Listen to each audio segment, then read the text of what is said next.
as we head into game one between Beastyqt and PuppyPaw. I want to call him Poppy Cutie right there. I mean, he is a cutie by that profile. the question for me, I kind of posed it to him, but he wouldn't give me a clear answer. I said, PuppyPaw, if you win Golden League, are you going to change the name? Like, do you have to upgrade then, right? Is it like Wolfpaw? Do we then have to go like Fenrirpaw? Like, kind of tearing up as he wins more and more tournaments? We'll have to see. Like Wolverine Paw. I mean, Wolverine Paw's not bad. Like, Lion Paw like sounds cool, but it's not a dog, right? So it's like, and this suggests that he's a dog person. Something that they both have in common, right? Because Beastyqt, of course, has his wonderfully adorable dog that he's chose on the stream regularly. But, you know, in this situation, not focus on the dogs. Because in this situation, Nili, we've got to try and carve out who is the reverse of that. Who is going to be the god of this series. We talked about Beastyqt as the favorite in a lot of people's eyes. But PuppyPaw has been surprising people every single week we've been watching him. Yeah, ruling him out or counting him out would be a big mistake here for sure. PuppyPaw with the double scout opening, the same that we can see from Beastyqt. No surprise, people kind of decided, okay, I want to go double scout, kind of deny some sheep for my opponent and guarantee myself some. And French against Delhi matchup, going to be an interesting one. Obviously, 3 sacred sites, kind of the interest of the Delhi player, tries to go for that one, tries to generate some gold. But French, as we all know, incredible strong army around that 6-7 minute mark when we have some knights and already the first archers out. Yeah, and it's interesting, actually. I feel like PuppyPaw is one of the maybe 2 or 3 players I've seen frequently in Golden League prioritize the Delhi for Dry Arabia. Most players seem to save it for later on, or it just, you know, gets banned out depending on the format earlier on in the tournament. Of course, we had one round where all but one map was banned for the Delhi. But it's just interesting to me because I can't think of many other players that have frequently been whipping out the Delhi at the beginning of this series the way that PuppyPaw has. It's going to, like, I'm getting really excited for this. Like, it's so much on the line in this one. Best of 7 could be a really long day for us as well. And I like that we are starting off with a really aggressive one. We know Beastyqt is known to squeeze in some long games, but I think on Arabia, it will be tricky. Look, even if you try to look at the map, so many small forests, this should be a really aggressive game. Hey, now be careful there, Nili, because every time someone said, you know, this shouldn't be a long one and it's involved Beastyqt, he's found a way. I don't know. Especially this Civ on this map, actually, I feel like we so frequently see him whip out the French, but it's not that high-tempo aggression we see out of most players. It's him going 2 TCs, then 3 TCs, maybe even 4 TCs occasionally, and then just parking himself and exploiting the central resources. Of course, in this matchup, I guess what makes it interesting is you can't just sit back. You have to come out. It is the Delhi, and there are sacred sites they will play for. Well, let's see about that. Now the first harassment here with the scout. I think School of Cavalry only being built by 3 villagers. Sometimes you see 4 being pulled. Now trying to deny the gold a bit, but it's relatively close to the town center, so shouldn't be a big problem. Villager even stays out there for quite some time. Town center even helping out. Okay, relatively fortunate gold for Beastyqt. Yeah, it's looking like he might have to pull one of these villagers back, but it shouldn't slow him down too much. Beasty's got decent numbers. My concern, if he does want to do that TC build I was maybe alluding to, is he has terrible stone spawns, right? You can see the one to the left there, and then one to the right for the TC. Either one could actually be exposed to raids from PuppyPaw. So it might be that we just get kind of your standardized, you know, 1 TC, harass midfield, and try to go Castle Age French. Well, absolutely an option. The thing is, though, French, kind of one of the civilization with the aggression around the, as I mentioned, 7-8 minute mark, can get away with really bad maps simply because they most of the time force the aggression into the face of the Delhi player, and therefore villagers not getting harassed too much. Yeah, it's actually interesting to watch this matchup because obviously, like, Knights are fantastic, right? We can't rule out how brokenly amazing they are. You know, there's so many people typing out on Reddit, like in their Bronze League games, like, why am I losing to Knights all the time? They're busted. They're clearly strong. But we can't underrule the power of Horsemen, right? The Horsemen compel you, because if you get enough of them, they trade out really well against the Knights, and they are only half of the price of them. So kind of curious to see if we're going to see that as a counter coming up from PuppyPaw, or if he'll play a more static style around those sacred sites. Don't you find it amazing how Beastyqt never garrisoned his villagers next to in the town center because he had range on the scouts, but just trusted PuppyPaw to pull his scouts away if he garrisoned. Beastyqt valued the food income way over the scout kill. Like I would have been like very trigger heavy there and would have tried to kill the scouts. It's an interesting thought process, but I guess the logic behind it is that you shouldn't necessarily get harassed in your base again anytime soon, right? Because we can see what PuppyPaw has done. He's gone for the spears, but in this matchup, I feel like 80% of the time, the Deli do go spears first. So it's unlikely that there's going to be raids in your base. And also, keep in mind that PuppyPaw wants all the attention around those sacred sites. Less likely he's going to be diving directly into Beastie's base in the first 15-20 minutes. Let's take a look. Scout really low HP though. Maybe can be chased down, but I don't think can close it down. And now, as you can see, on stone, with only one villager though, could this maybe be for arrow slits? Doesn't necessarily mean that he's thinking about town centers just yet. That's an interesting strategy coming out. And this is cool, actually, because it hasn't been scouted yet. PuppyPaw is playing face value logic here, right? Oh, he's going on stone. He must be TC booming. How typical of a French spammer. They love TC booming, but no, Beastie, he even creeps the outpost on the edge of the stealth forest where PuppyPaw will not see it until it's already in place. Ooh, and will control the sacred site in the center. Loses the scout. A bit of a sloppy move here. PuppyPaw has to be happy about that. And as we can see, now stable at it, so it will be spearmen and horsemen against royal knights and archers. Tricky composition, trying to figure out who will have the better micro there. And you see, PuppyPaw knows, okay, you will have more mobility. Let's try to be a bit more safe. Let's wall up a bit. I actually quite like the spearman horseman composition because it's less micro-intensive, right, compared to the archer cavalry comp. Like, you just select everything and click, right? And then you say, now find where my spearmen are. There's giant horseman hitboxes for you to contest with.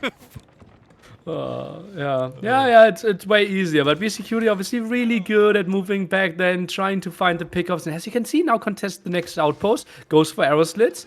Yeah, this one will be simply a good game of deny the Deli player of their sacred sites. Yeah, deny Deli. It sounds good to me. I mean, that's exactly what we always want to hear. All of us had our frustrations this Sith, but no oppressive factor coming out because look what he's doing with his entire military force. It's just kiss chase in his own base. And by the time he comes out into those sacred sites, I think all three of them are going to be outposted up. I'm not even sure if he wants to contest that. Look at that, it's 4 scholars already, so he could think about it, but it will be really costly, and you're always fighting under a tower. Okay. I just had to clarify on that, because it sounded like you're saying the Deli player doesn't want to contest the sacred. He does want to contest the sacred site. He just can't, I think is what you're getting at, Nili, right? It's going to cost him too many units, especially when he's pushing spearmen like this, and it looks like he's not going for siege engineering anytime soon. He also only played one blacksmith, so maybe accepted. Okay, wow, you are contesting the sacred site so much. I can play 3 scholars in my mosque and only 1 blacksmith. I will get my upgrades in reasonable time. Now moves out, but not the greatest vision. That villager, though, a bit in danger. Oh, Jean, you're out in the wrong field, sir. Run fast. Luckily, it looks like PuppyPaw is distracted as BT goes in for another raid. Doesn't find much value for it though and ends up getting his knight sniped out. But second one is here, and this is starting to get frustrating for PuppyPaw because he has to divide his attention between these outposts and raids into his base, and the split is in. The spearmen aren't actually bracing against the knights there. So heavy damage into them as they focus fire with the torches, and instead they are just being shredded by the archers forced to retreat. Oh, only 2 horsemen. Those are low HP. That means only spearmen. And now we can see the scout at the top, maybe taking out the scholar. Knight lost, another sloppy move. It feels like both players not 100% there yet. I mean, it feels like PuppyPaw is just having to put out too many fires, right? The raids into his base, having to prioritize attention on multiple sacred sites at once, chasing the villager away, trying to get the scholars out. It feels like Beastie has a little bit more of a calculated approach to this where he's making the moves, right? And if you're making the moves, it means that you've already preemptively clicked them in. Whereas PuppyPaw is reacting. He's putting out these fires as soon as he sees them spring up, while Beastie is running around with the matches and the gasoline. It's a single horseman by PuppyPaw right now. That means the archers will become more and more efficient. 10 archers out in the field. PuppyPaw can't take a proper fight. Look at how much wood he's floating as well. Eco balance not really there. Maybe he's not transitioning onto berries fast enough. I think the bigger issue is the knights keep denying on the berries, right? We saw when one dove past the wood line, he died, but second one was near the berries. So I think that's what's been happening there. It's been delaying PuppyPaw a little bit. Frustrating situations. Now, currently, as it stands, he's 4 villages behind Beastie. But of course, the French do build those villages slightly faster. And this is the issue. He quick walled, so it's just an entrance point. And now with 2 knights here, once again, PuppyPaw is forced to go defensive and total mode in his own base. Oh, so much control for Beastyqt, and that's what we said, right? French, they just shine, getting their army out, and PuppyPaw, those walls needed to be full HP, but again, Spearman losing some HP, okay, now retreating, but all sacred sites neutralized, and kind of under control of Beastyqt. He has to be loving how the first 10 minutes worked out for him. Yeah, honestly, he's just walking on stars at this point. Like, he's cruising on cloud 9 because everything's been given over to him. You see he moves out into the pocket ecos, which PuppyPaw now has vision on. But this is going to get more uncomfortable. You can see the full upgrades coming through. Arrow slits into the fortification as well to ensure these don't go down. Remember, folks, those fortified outposts don't only have additional health, they also have more torch resistance, meaning that EHP, effective HP, is even higher than it seems. Oh, KP. 5 villagers being sent out there. The exact number that can fit into a tower. As we can see, Outpost already getting some HP upgrades. Tries to move out there. I think it could have been safer to go for the berries a bit more. Actually, 7 villagers pulled. Uh-oh, I could see some die there to the raids. He's kind of exposing himself there. Yes, the walls haven't worked out, so solution to the walls not working out is to move beyond the walls. I don't think that's usually how solutions work in this situation. Not unless your solution is to get to game 2 very quickly. What do you think about the one blacksmith play? I liked it the moment we still had 3 scholars inside the mosque. Now that the scholars are moving out, it just feels like the upgrades are not coming in fast enough. This is normally the time where Delhi is shining because they get 2, maybe even all 4 upgrades already in for their army. But that's not the case right now. No, and keep in mind that when you both go blacksmiths early on, you're instantly at a disadvantage against the French because they get the melee tech upgrade for free, right? So I agree, this just doesn't feel right. It feels a little bit off the mark, and now you can see the fight coming in. There's a lot of horsemen here, though. Beasty a little bit too greedy with the hard archer push, and the knights out of position. 4 of them are somewhere else on the map, but they need to be here to save the day. And the overwhelm factor coming in means he's probably going to lose most, if not the entire army. Uh-oh, but all scholars There should they be are. dying in the back. Oh, let's take a look. That's a lot of spearmen trying to chase down, but that number is winning down. That means the knights are becoming more efficient and running next to the next tower. What? I mean, the knights have to be left alive for that, though, Nili. There's only one left alive in this mosh pit of death, and right now, it's the horseman reigning supreme. The only upside for Beasty is at least he was able to attack onto the skulls of the knights. Downside, however, is there's plenty of scholars out here. The difference maker actually being the outpost in the end that is assassinating them one by one. Wow, and sacred side control there for PuppyPaw, and Beastyqt doesn't have the army. Look at the population, plus 10 for our Delhi player. What a great engagement. And that's the horseman factor. That's why it's such a powerful unit, Nili, right? We talked about this at the beginning. The knights cost double the price. And also, it's a mutual split in resources, whereas mainly you only need food for these horsemen. Food that you can get in vast majorities of the Delhi because you've got the berry bush with the buff gathering rates compared to other civs. And it just means that 2 for the price of 1, if you hit your critical number, not only do you overwhelm the knights, but you are also the counter to the other half of Beasty's composition. Oh, what a beautiful move. And now we can see if Horseman diving again. One knight alone won't do the job. And KP, we have to ask ourselves, like, only horsemen and spearmen? Technically, spearmen would be a counter here for the French. But French players really hate going spearmen. They love to go knights and archers. No, typical French, I tell you, they love their cavalry. Oh, you can't be two-legged. You can't go and get yourself in the mud, nearly. No, we're too fancy and chivalrous for that. And I agree, it's definitely a downside. Like we were seeing for a while that there was a switch up in the meta. For a while, we were seeing racks frequently being built on the pup ladders at the highest level. And the whole idea was like, if you cracked castle quickly, you just got your knights on 2 feet instead of 4, right? You just got your man at arms for half the price. But that fell out of contention really quick. It felt like a counter to Mongol rushes more than anything else, and ever since those days have been beyond us because Mongols, the only thing they rush these days is Castle Age. Alongside it, the French rack spam just seemed to evaporate overnight. Beastyqt decided to play longer Feudal Age. As you can see, left-hand side overlay, we just saw 2 knights in the queue, meaning we are actually adding a second stable, or a stable in addition to the School of Cavalry. That means... Oh, sorry, Nili. It's just the route there, right? That cost him a lot more damage. That actually might cost him all 3 of the knights here. And I mean, this feels like one of those frustrating things that to kind of explain sometimes because it's easy to overlook, right? The root factor, the way it works, folks, is if a brace comes out against a cavalry unit, it gets stunned, which it can't attack, and then afterwards is rooted. It can attack, but it can't move away. And that's why they were stuck on the spot being stabbed in the Tushki by the spearman for so long. Oof, lost quite some HP, but gets away. Obviously have chivalry, so will heal up. Feels kind of imbalanced having a unit that heals itself in Feudal Age, but that's one of the power things of the French, and that's why they love knights so much. Hold on a sec, Nili. So you're saying it's broken to be able to heal your units in the Feudal Age? I just want to get confirmation on that. Well, that it heals itself. Oh, okay.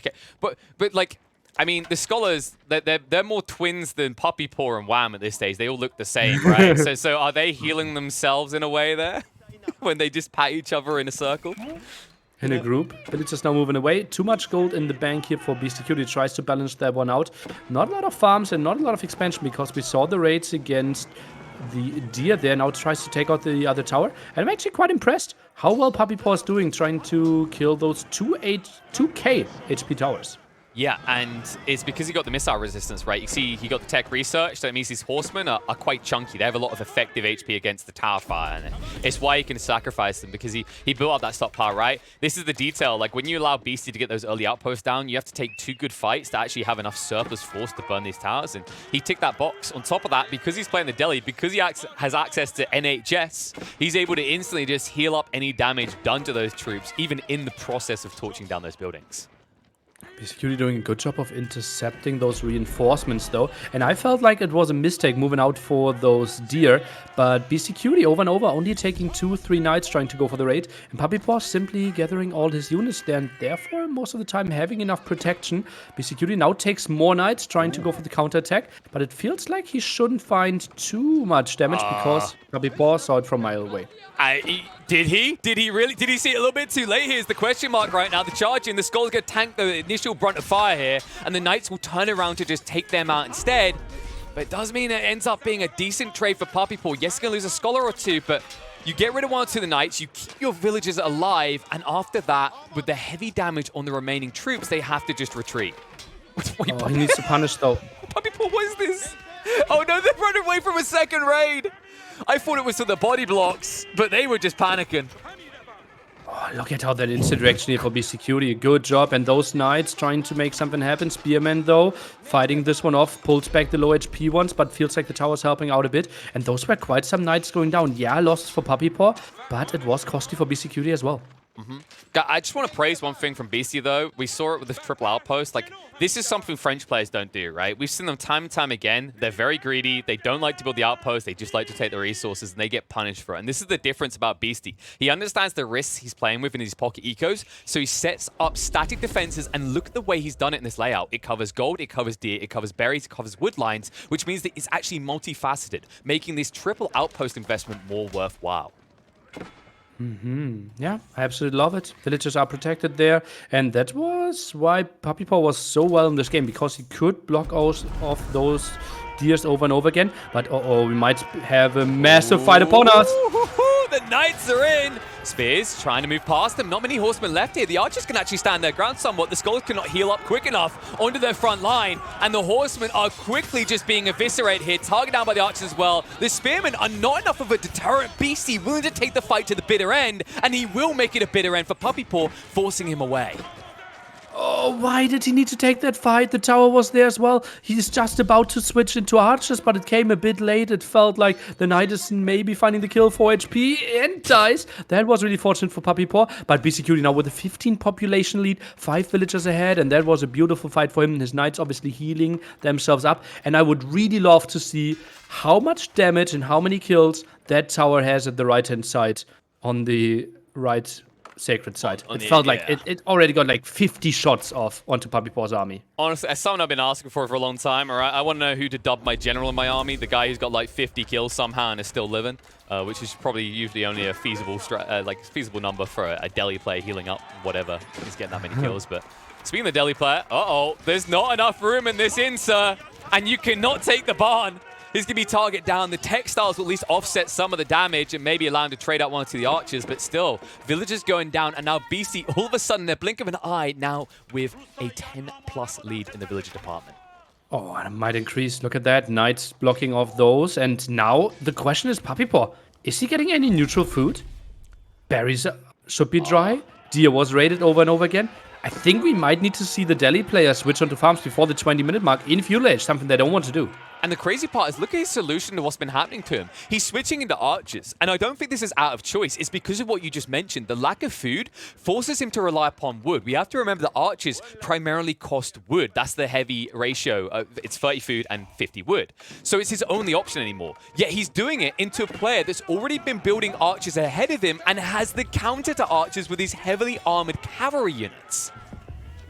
Is it maybe trying to set himself up for archers and crossbows and cast because he is advancing now? Could be a nice way to defend. He is trying to make his base pretty tight. And then Archer cross was a good defense, but that means he will give up map control for the next at least 2, 3, maybe even 4 minutes, and now has to go into farming. Yeah, and this is kind of a case in point of like another reason why he went for the archers, right? It's like not necessarily about just vetting them up. It's the fact that because they cost wood, it's not taken away from the food or gold he needed for that castle up. The problem is the timing is most inopportune. Look at the raid in the knights. They chasing the villagers. Where are they going? PuppyPaw, no! They're blocked off. There's not enough room there. It's going to be a Delhi massacre.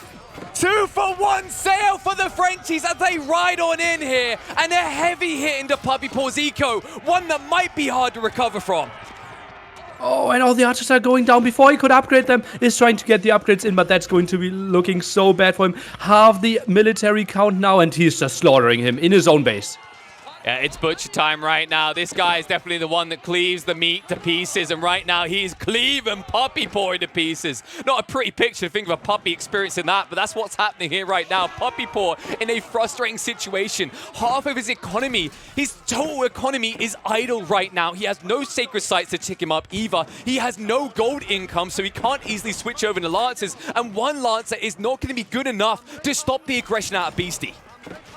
Hero conversions, the only way to maybe make something happen. If Beastyqt maybe taps out, is he's maybe AFK. If his internet Wi-Fi is not great, and let's take a look. But no, he's just too aware. No comeback story here. No, if the only way that would have worked is if Beastie's internet had cut, maybe his PC turns off or his power of his house cut away a second. That's the other storyline. Well, hopefully that doesn't happen to anyone in this series, because you have to remember PuppyPaw had that frustrating situation. But this feels even more frustrating right now. Raids everywhere, left, right, and center. We talked about this earlier. PuppyPaw is constantly putting out the fires while Beastie is pouring gasoline onto his base, and that has left him ablaze. GG called. Beastie takes game 1. Ooh, what a beautiful timing he found. PuppyPaw reached Castle Age, and Beastyqt was full on attack. Let's kill this guy before he gets all the upgrades. And it took Beastyqt like 20 seconds to finish this game. It felt like, look at that timeline in the military count. Castle Age, and from there, it was like a roller coaster going like 200 miles per hour. Hey man, Second. I hate to keep bringing up that tree that messed up last weekend, but it kind of looks like a tree dipped under the PuppyPaw's line there, right? 1 and then 2, and then it's just completely no juice to the mainframe there. An unfortunate situation, but a great educational lesson in the risks of teching up and making it so obvious. I think that's the problem what happened here, because PuppyPaw hard pivoted into archers, because of what I discussed where he's doing it against opponents already into archers and is also the French pushing knights. The play makes no sense unless you're teching up. Beastie is already aware you're going to tech up, and what makes it worse is you tech up at the front of your base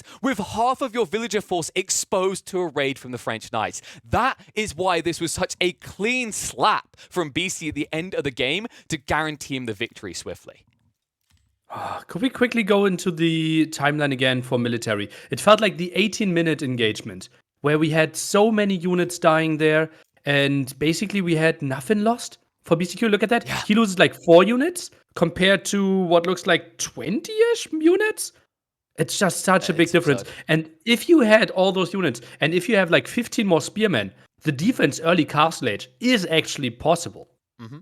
But the spearmen cost you food, right? And you hadn't even set up the farms. You have to remember that delicate transition, 75 wood per farm. Infinite food sounds good, but the price of admission can be high, right? It kind of feels like your modern kind of state of the rich get richer. If you've got the money to invest, you're going to make a lot more money in that situation. But if you are poor, living in a cardboard box on the street saying, please, sir, please, then good luck getting those farms online. And that's why it felt so uncomfortable for him. I think that the amazing part to look at there, you saw on the graphs, is actually the way these militaries compare isn't fair in a 1-to-1 ratio.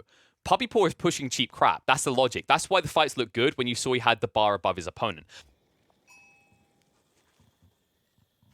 PuppyPaw spawning in the blue trunks here at the bottom, obviously opening with an additional scout. And we will see an interesting hunting cabin here, lumber camp, that will get inefficient pretty soon. And obviously quite fortunate start here for Beastyqt. Runs into some sheep early on. And that was the same direction that PuppyPaw was going for, so a bit of a luck over there. I mean, maybe Beasty's just a believer in organized bases because he's got like that whole squared out format to his base there. Because he could have moved the hunting cabin across one more and got a better lumber camp, but I'm sure it won't slow him down too much. Like you have to replace it as you go deeper to the line anyway. But of course, wood is a big deal. You want to optimize that as much as possible as the roost because that is where you get your additional 20% once you get Wood of Fortress online. And as we see them hunting around the map, let's keep in mind that the boars aren't central placed. They are actually on the outskirts, so less of a win condition for the roost player in this matchup. And Beasty, although he's no stranger to going for these boars, he is the type of player I more frequently would expect to either rush castle or go multi-TC. Let's discuss board placements a bit, because board placements feel relatively fair when it comes to air distance, but walking distance-wise, it feels like there are massive cliffs and wood lines blocking the way for Beastyqt to get those. I think this is a horrible spawn for him. Oh, all this talk of walking, that's the real bore here, Nili. God, I'm a gamer, I don't like walking. You're right, there's a lot of walking. There's too much walking. I mean, it's a good thing that you get wheelbarrow early on as the roost to get out there fast. And of course, one other upside that might encourage him to go for these boars, which, I don't know, like, I feel like boar is a bit of a baity name, right? Because the other way of saying boar is like, it's boring. But there's nothing boring about watching boar plays. They usually lead to aggressive players on both sides. But that's the side. That's the side 4 on the side. Let's leave that aside for another day because this is hype weekend. We don't need too many of our shenanigans, I'd imagine. But to your point around like playing in towards them and how long it's going to take him, keep in mind that the Abbasis don't tend to get wheelbarrow very early on. And even if they do, these guys, they very much like their berries, not so much their boar. So should be quite free for Beasty to play into if he wants it. Yeah, we won't see an Abbasid player taking the boars. By the way, Beastyqt was really late with killing his second deer, or his first deer, actually. He had 10 bounty at like the 2-minute mark. Only now he started to take out some wolves, didn't even find his second deer spot or didn't even go for it. Tried to contest the front, couldn't get that. And PuppyPaw can't be too unhappy with the opening. But Beasty's up to 4 scouts. This could actually be pro scouts. Usually when you go beyond 3, it signals that you're going pro scouts. If he gets 5, like that's guaranteed at that point. There's no way you get 5 scouts and don't play pro scouts. But we'll just have to see if that number ticks up in a few seconds. In the meantime, he's getting the wheelbarrow, which means that we could be heading towards that boar pull. Usually you get the wheelbarrow around now. You start building your golden gate around 4 minutes. And then at 4.5 minutes, you pull the workers off the golden gate towards the boar and then send him some additionals to finish off the landmark. Unless you are, I believe it was Vortex, or I can't remember, it was either Vortex or Lucifer on last weekend, who may have forgotten to finish off their golden gate for about 4 minutes. It's Vortex, oh, yeah, I remember that. Yeah, pulling there, some shift click mistakes, but we were still fighting for the boar at the same time. Deer spot still not taken, but seems like PuppyPaw didn't really go for it either, so no problem for Beastyqt. Obviously, scouting so much of the map will be an easy clear up for him. Will easily make it to the bounty tier 2. And now we are upping with what looks to be like 6 villagers on that landmark. A bit further away from the town center. Normally, people even build it very much touching with the town center. Wheelbarrow now flying in as well. And Wheelbarrow kind of saying, professional scout, maybe not priority number 1. No. So, yeah, it feels like I said, when you stop at 4, it's still possible that you're going one way or the other. If you go 5, 100% pro scouts. If it's 4, probably not. Especially considering that placement in the Golden Gate, it's ahead of his base in a way that he can pull towards the ball.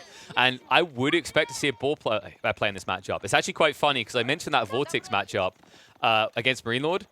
Same 2 civs. And I feel like we're going to have the same start. Only difference is the Golden Gate should be completed straight away this time, leading into possibly a proxy base on that ball. PuppyPaw did not get Wheelbarrow, something that we sometimes remember said. Only collected the 125 gold that he needed for his fresh foodstuffs. Barry's not too well positioned, goes for a very early stone. So if we saw some aggression from the Roost player, which we aren't, actually could have been punished quite easily, but it seems to be more of a passive approach from both players. Yeah, so we're going for the harassment now with the scouts, and he's got more than PuppyPaw Sushi out just trade out reasonably well here. And there is a pull. There's a pull underway, but it's not to the west side. It's actually the southeast side. He's lapping around the map right now towards that ball placement with 6 villages. 6 villages are not enough on their own, though. Oh, no, 2 more are getting pulled. Okay, then it's totally fine. Also, we have to mention, not a great woodline next to that boar, right? So we can't build our hunting cabin also generating gold properly. This is interesting, actually, because it almost feels like it's a bait. if you look at where Beasty places Golden Gate, usually the way that people do this is they optimize their path, right? If you think about the way that you build structures in your base, let's say you need another house. You grab a villager running out to your gold line, you have them build a house on the way, right? It's more optimal, it's less idle time. Usually, when you place a Golden Gate, you place it towards your boar so that you can formation shuffle pull your villagers, 6 on the Golden Gate plus 2 from the wood line, towards the boar. Because he stuck the Golden Gate on the left side, what he might have done, it might have been intentional to fake PuppyPaw out and make him check the northern boar as opposed to this southern one closer to his base. Another option could have been that he felt, okay, the right-hand side of your base will be the one where you build your town center, the one where I want to attack with my archery ranges, with my rams later on. And you typically want to build your archery ranges around this hunting cabin here. And that's why he changed up his mind. Yeah, that's definitely like an additive factor, but the bamboozle factor I was talking about is gone because PuppyPaw spotted him out really early. He's going to force the Wooden Fortress early on. Another value kind of proposition about going northern side here as well is there are wood lines there, right? So you could have got the value on the hunter cabin. And also 2 sacred sites up there. Makes sense if you're going to fast castles, the Rooster played that area. I think if you're playing south side here, it speaks that there might be some feudal aggression. And it does make sense. We've seen in the Abbasid versus Roost matchup tends to be a situation where the Roost player goes aggressive and feudal while the Abbasid tries to boom up with TCs. We'll just have to see if Beasty wants to play it that way. Look at that Beasty timing. Took 1 hit and perfect timing with the tower finishing. Had 2 villagers on it, realized, okay, it could be a bit late, and got it up in time. Now controls the stone as well. Knows that his opponent will not be going for 3 TCs, and now the archery range drop. And, well, TCs to the other direction, so PuppyPaw will have enough time to address this. First night out, something we don't always see. Yeah, and Beasty's pushing them from his own base. It feels like he's trying not to reveal everything that he's doing in that area. And this split might throw PuppyPaw off a little bit. He'll have to check now in on that boar spot to see if it is a proxy base. If he doesn't, he's in for a rude awakening because by the time he'll try and react, it may be a little bit too late. Okay, scout around. Horseman to chase this one. Sees 2 archery ranges. Sees 3 archery ranges. 4 archery sees ranges. 4 archery ranges. It's counting Nili right now. He knows that some feudal age aggression is going to be upon him. Oh yes, I think I think the 4th archery range was the giveaway right now. The other 3, like, I mean, you know how Roost players are. They just like how pretty the buildings look. When they've got 4 archery ranges, that's when you're like, you just kind of like splash your face with hot coffee. You scream as it burns for about 20 seconds before going, I'm awake now. I definitely need to be awake for this one because this is about to get aggressive. Oh, but cancelled 1 archery range. Yeah, but you can see that now. So I wonder what the thought process was. I imagine if Beasty didn't have enough wood to build the first archers, if he kept the 4th archery range. Interesting. Now archery range here for the defense as well. Maybe mix in 1 chem archer against the knights and scouts, and then mainly go into archers. Indeed, what he is aiming for. Also goes for some horsemen, but I think the main goal for PuppyPaw will be defending, not trying to raid, especially because Beastyqt also has a wooden fortress at home. Yeah, you have to be very careful you go aggressive as the Abbasids in this matchup because I think it's one of the harder ones to make camel archers work, even as just the aura factor, because the Roosts are going to be pushing about 80% range units. So the moment they see that in a fight, camel archers have a shorter range, archers have respectable range. They're able to easily reach in and snipe you down instantly. It can make it a little bit troublesome to keep that aura debuff alive. The aura debuff, for those unaware, I mean, what it does is any cavalry in range lose 20% of their damage, which is substantial against anyone pushing early knights, which is what the Roosts can do and are doing here. Let's see about how this is getting approached after the first defense happens, because it feels like PuppyPaw is getting onto enough army. And Beastyqt, I don't see how he can easily afford siege engineers and go for a ram push.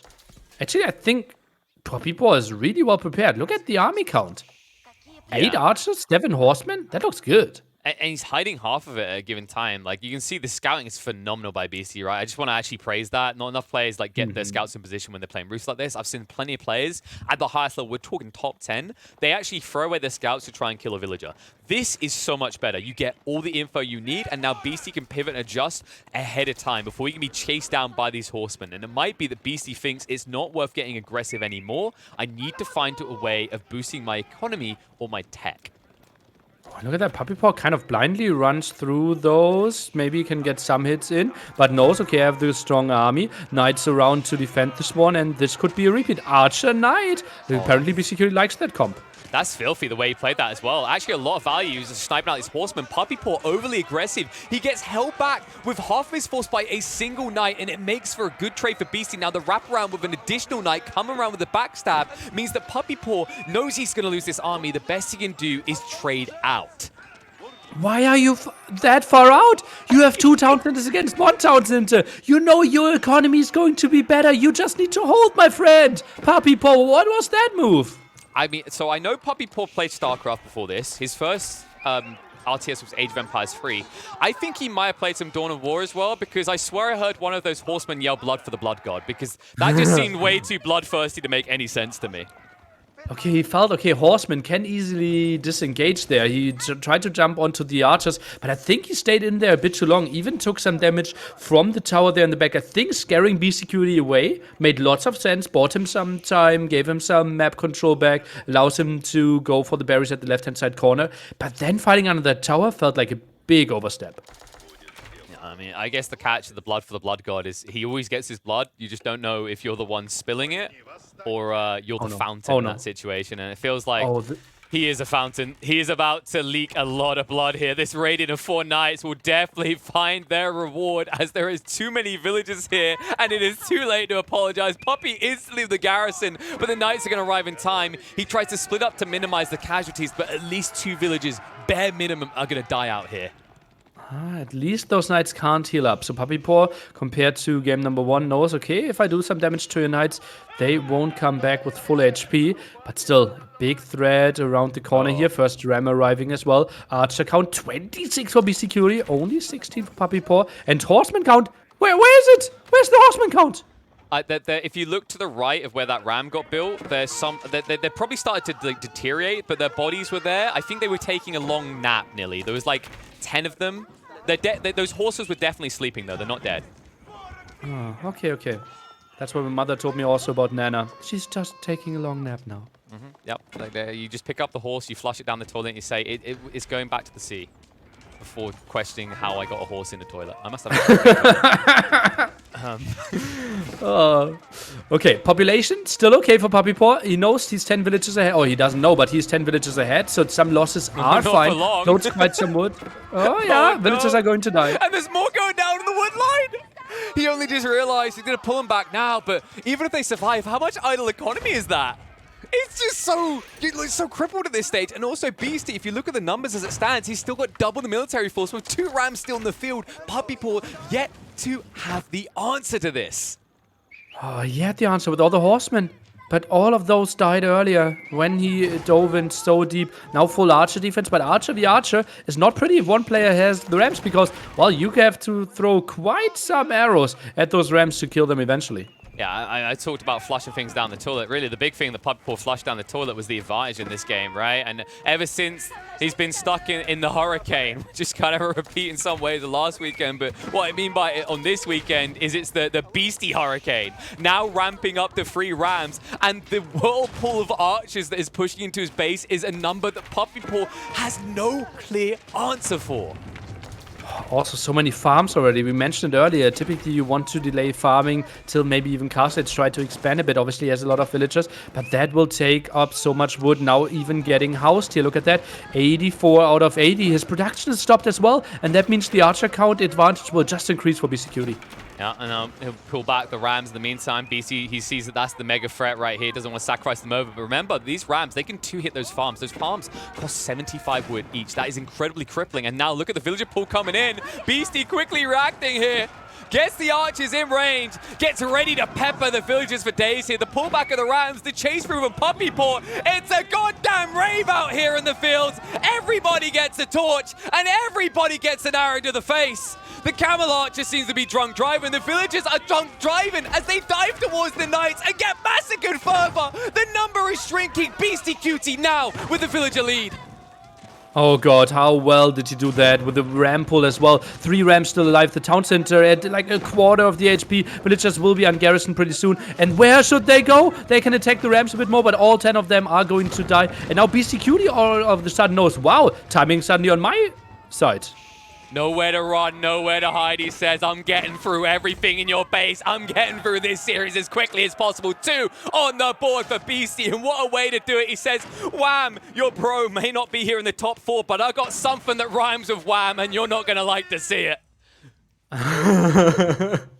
Oh, and he even sent 3 of them, and now you can see how villagers increased for PuppyPaw there. He had the advantage, but then this massive time. And you can compare this as well. How, with the villager losses there, Beastyqt should have the military advantage. And how he just took the big lead there with 1 single fight, and then archer counts were just crazy. Look at that. This 1 engagement at the 9-minute mark. And from there on, there was no reverse option for Beastyqt. Yeah, so if you look at that blue line going down right there, that's skull for the skull thrones. And from there on out, it was a throne on which Beasty sat. I mean, this is...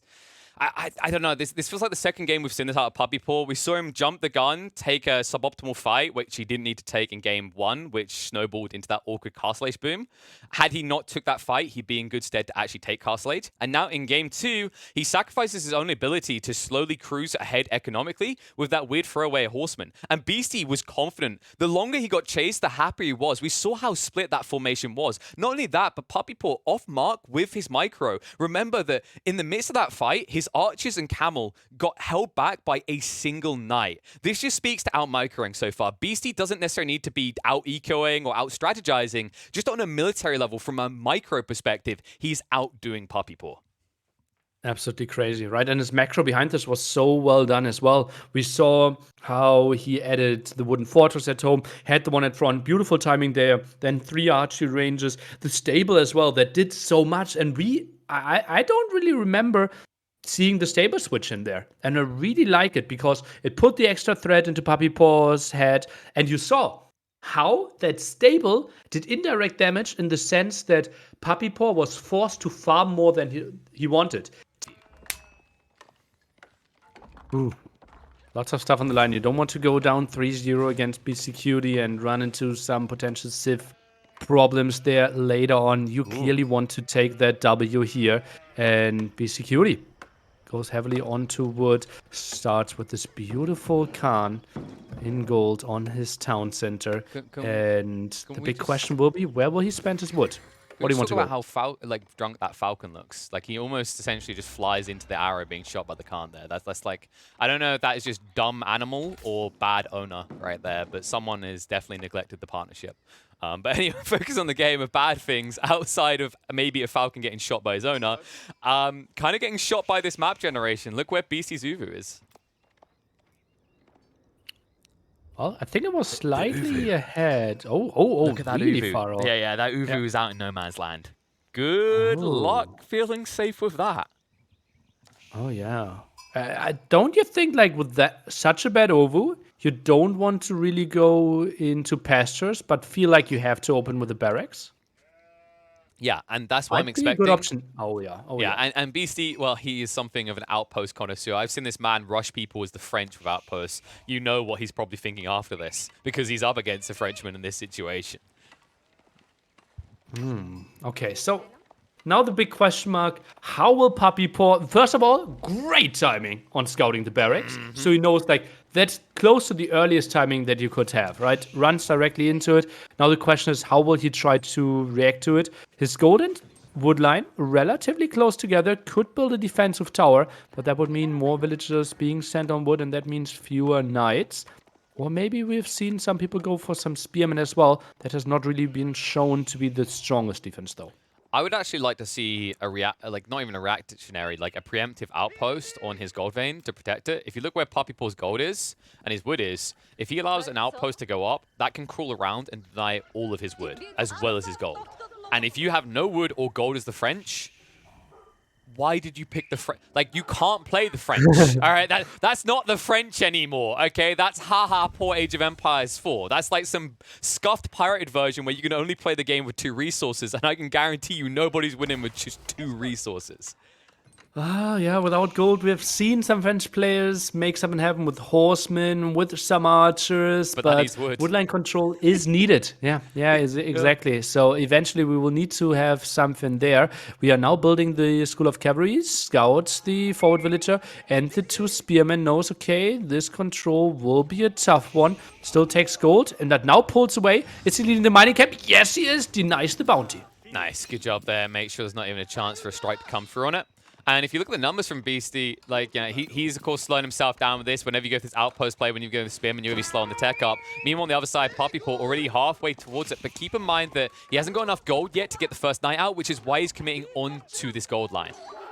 Oh, did he get 3.8? Or is it 381? I think he's missing 1 gold. That's why he's going back. What? Oh, no! It's too late. It's 1. It's missing 1 gold. Oh, no. Send 1 suicidal will to the front. I mean, if you send 1 villager with full health in, I think they... Nah, they won't make it back. Who am I kidding? I'm not going to lie. They won't make it. Okay, you know what this is? This is one of the situation, Nili, where you don't tell someone they're on a suicide mission. You say, Timothy, you're about to do something great for our civilization. Religion. Yep. Yeah. With your assistance, we will see tomorrow. You will be deemed a hero upon your return. It's like, I feel good about this. Goes out to the gold vein. You just whisper the guy next to you. He's not coming back. He's definitely not going to make it back. Ooh. Okay. Sounds like empty promises. Not a big fan of that. It's only empty if he hears you say it, you know? Okay. How's he going to care, Nili? He's going to be dead. Okay, let's just be real about this. So... that's how it works. Yeah. Okay. They don't care if they're dead, right? Uh-oh. First tower starts to shoot at the villagers now because they can't get some vision. I think I would have liked to see the woodline at the right-hand side taken. Maybe he wanted to take as much as possible for the front. And now moves to the right-hand side. Even replaces his lumber camp, but that's still reasonably exposed. I think we are saving all our wood. Indeed, archer range now being dropped. Archer defense on the menu. All right, now PuppyPaw's got 99 problems. And gold is gold one? Yeah, gold is the only one because it's 99 individual ingots that do nothing right now. Stuck in his inventory, completely wasted. Oh, villagers relatively exposed here. This is going to be tricky. Beastyqt can now click up. Doesn't look like a fast castle play. Villager could maybe be attacked. Could make it into the tower if not body blocked. Makes it easily. Yep, and now he doesn't even want to hang around because he's got problems on his wood line. He's got problems with his hairline at this rate. This is just getting frustrating. This is one of the most oppressive ways I've seen a Mongol player open. And PuppyPaw, he just gave the access to it. He didn't suspect it was coming. And he should have. After he saw the Uvu, after he saw the racks drop, he knew that this was going to be the case. PuppyPaw, instead of getting a defensive outpost down, though, is now in this situation where he's going to be sacrificing villages to torch down the outposts that are oppressing him. I'm really surprised by this defense here, that he's trying to make it happen with only villagers, only the archers here, but for now, it's still okay, has a small villager advantage. The question is, though, how will you ever really unleash untighten the chokehold here? Because towers are continuing, aggression is going to continue, map control is going to continue, and then the Mongol player can dictate. Do they want to play feudal age, or do they want to try to make something happen in castle age? And they will have the timing advantage. I like how you tried to avoid saying unleash the beast, because the beast is technically already unleashed in this one, right? And it's about to get more aggressive from that beast. He's trying to get more outposts up, but now the 5 spearmen, the first archer coming out, this is where BC shenanigans should come to a close. And then it's a question mark as to whether he wants to even try to renew the outpost assault, or if it's going to be a fast castle after this. Villager will finally die. Good job on the archer and the scouts there. Outpost won't go up. No other villager being sent in. And now the big question mark. Let's go to the base of Beastyqt. What is he going to build next to his... Oh, this is going to hurt. This one's actually going to hurt because the spearmen are in position here.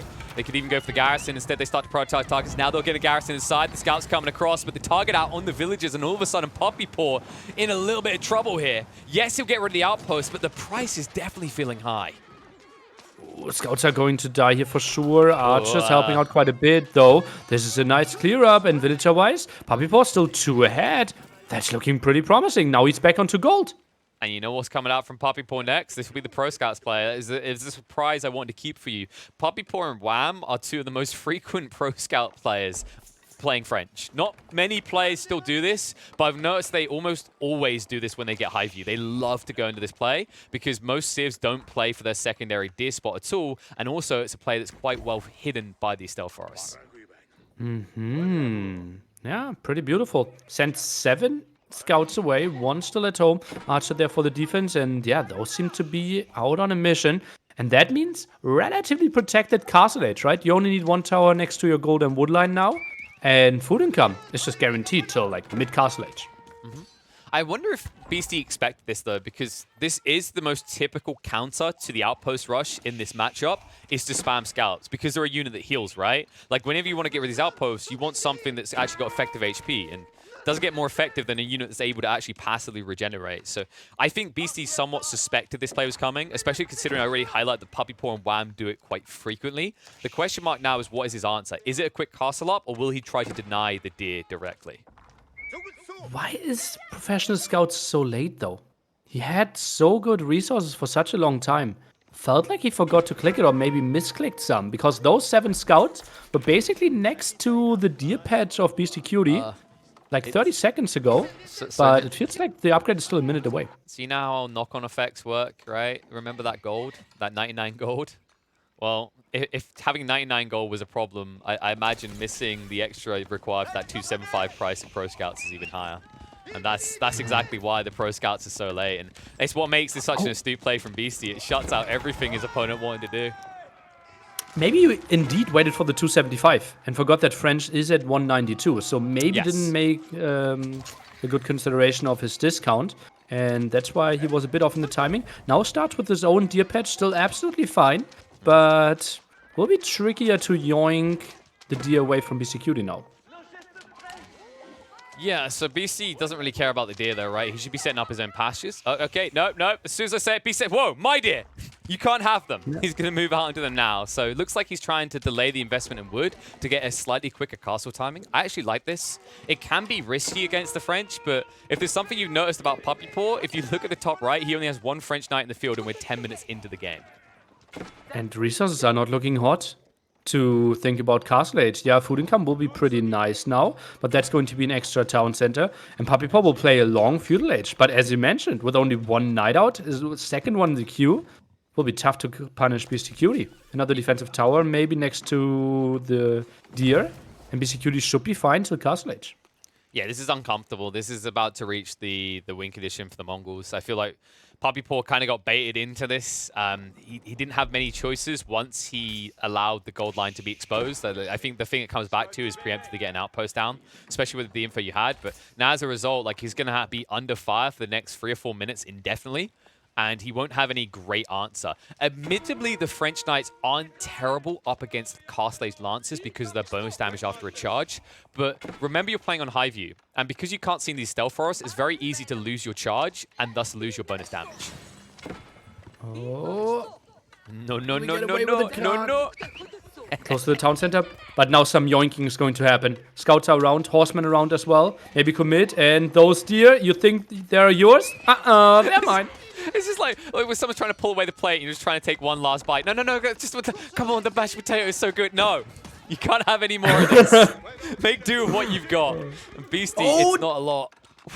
Daylight robbery plus the kill against the Khan. That was really nice for PuppyPaw. Now, Beasty, all the people there are just like, all these villagers looking across and going, I mean, deer and horse, they're pretty much the same, right? Can we just gather from... No, you can't gather from the Khan, guys. Come on. Just get your sheep out. He has got free pastures, so the food won't be too crippling. It does mean he gets less gathering, right? Because the gathering rate on deer is better than sheep.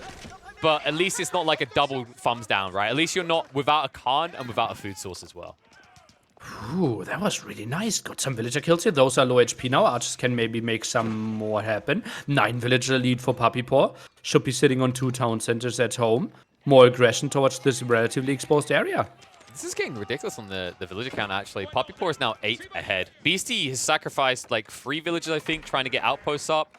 And then he's just getting sniped at here right now. Like, this is the worst case situation. It's made worse by the fact that Beasty is a greedy boy. Look what he built. He's praying to a god for a victory right here because he wants to go for the relics instead of the first aggressive units. Well, 4 Lancers out. Obviously sponsored by the Oval. Makes it way easier to find the clear up there, but still, I think Royal Feudal Knights could do relatively well against the Lancers, especially if we take different engagements. But it's just now getting saved. Do we get a low HP one? Nope. This Nope. Oh, gets the snipe. Nice. That is a death cry Ooh. right there. That's a death trap beauty right there. But of course, he sacrificed his entire army. He has reset, and PuppyPaw, like, he's nowhere near castle, so I'm kind of question marking what the idea behind this was. He hasn't got static defenses set up either. You can see he's getting these reactionary outposts out just before the Lancers would die. But if you look back in his base, there's no palisades. There's no army to hold in a choke point or an open field, and you know exactly what Beasty's about to do next.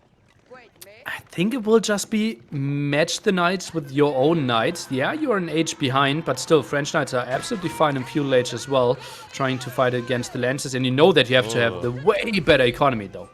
Yeah, usually I would agree if you're on equal numbers, but notice that PuppyPaw only just got the second stable, so he's still behind on production in terms of cavalry, and this is going to be a knock-on effect. Something else to keep in mind, PuppyPaw, like, his economy hasn't been as efficient as it could be. You may notice that weird little effect going around the wheelbarrow. That's to tell you it hasn't been researched yet. We are 14 minutes into the game, and a French player doesn't have wheelbarrow. All one of the effects of the early tower rush, right? Blocking the gold off, we were denying some eco upgrades there, denying the first knight. Now another volley coming over from the scouts though, so food economy will be fine. Now we actually added the barracks trying to deal with those lancers coming in and losing more HP. Knights won't mind that. Kind of a weird play there, actually, coming out from Beast, the way he used the arrow from the Mongol Khan. He could have wrapped around with the Lancers and just maneuver arrowed in. He probably would have killed 2 or 3 villagers for it. I think he's just a little bit too overly protective this first round of Lancers, and you can see why now. That's why, because he's sneaking a secondary TC back at base, and thus he wants to keep all attention on the French base instead of his own. Oh, that's an early spearman going down. I think we need to wait for the upgrade there to really join the party. Lancers, they will find some damage here. But Town Center obviously helping out quite a bit with their damage. Yeah, double TC fire is adding up fast here. And although the Lancers are quite chunky, keep in mind that they don't heal over time unless you actually back them off and get the Shamans in range. But speaking of the Shamans, it looks like they are gathering up the relics right now. 2 on the way back to base. And this is really crafty at a high level what BC's done here. He's sacrificing troops, but think about the gains. He got the second TC, and it's still not known. And also, he already has 2 relics, one back and another one on his way back to base. By the time PuppyPaw breaks out of this aggression, it's probably going to be all the relics, or at least 4, in the hands of Beasty, with a healthy economical count due to the double TC. Yeah, actually only 18 villagers behind here, simply because he found some kills, maybe forced some idle time as well. PuppyPaw now flirting with castle age though, only missing some gold, maybe market could be something. And it feels like players are stabilizing, but then the late game setup with 4 relics to none has to be better for the Mongol player. Well, there's something that's not better for him, though. Something that you don't even have to wait until the late game to realize. If you look at BC's base, his wood lines are terrible. He has 1 wood line, which he now has 2 TCs surrounding. And this additional wood line is to the front of his base. This wall over PuppyPaw! Gets out of there in time. Nice play there. And obviously game over there if there was like 12 knights to none after this engagement. Khan disengaging, Tower helping out, trying to focus down the Shaman. 40 HP, tries to get away, 30 HP. Can he get another snipe? Just send 1 knight and he will. Like, please leave me alone. God. Nope. And looks like BC now can try to look for good micro trades because he has the Yam. That's exactly why PuppyPaw is going to disengage, especially considering that there's going to be some Springwood upgrades coming out from those outposts hiding in the forest to the south side. Spearman finding them. He got ruined. He actually got ruined by the Spearman there. That was a really good brace out of PuppyPaw. Oh yeah, really, really nice move. Now we see the Castle Age upgrades here for PuppyPaw. Wants to upgrade his Knights, wants to upgrade his Spearman.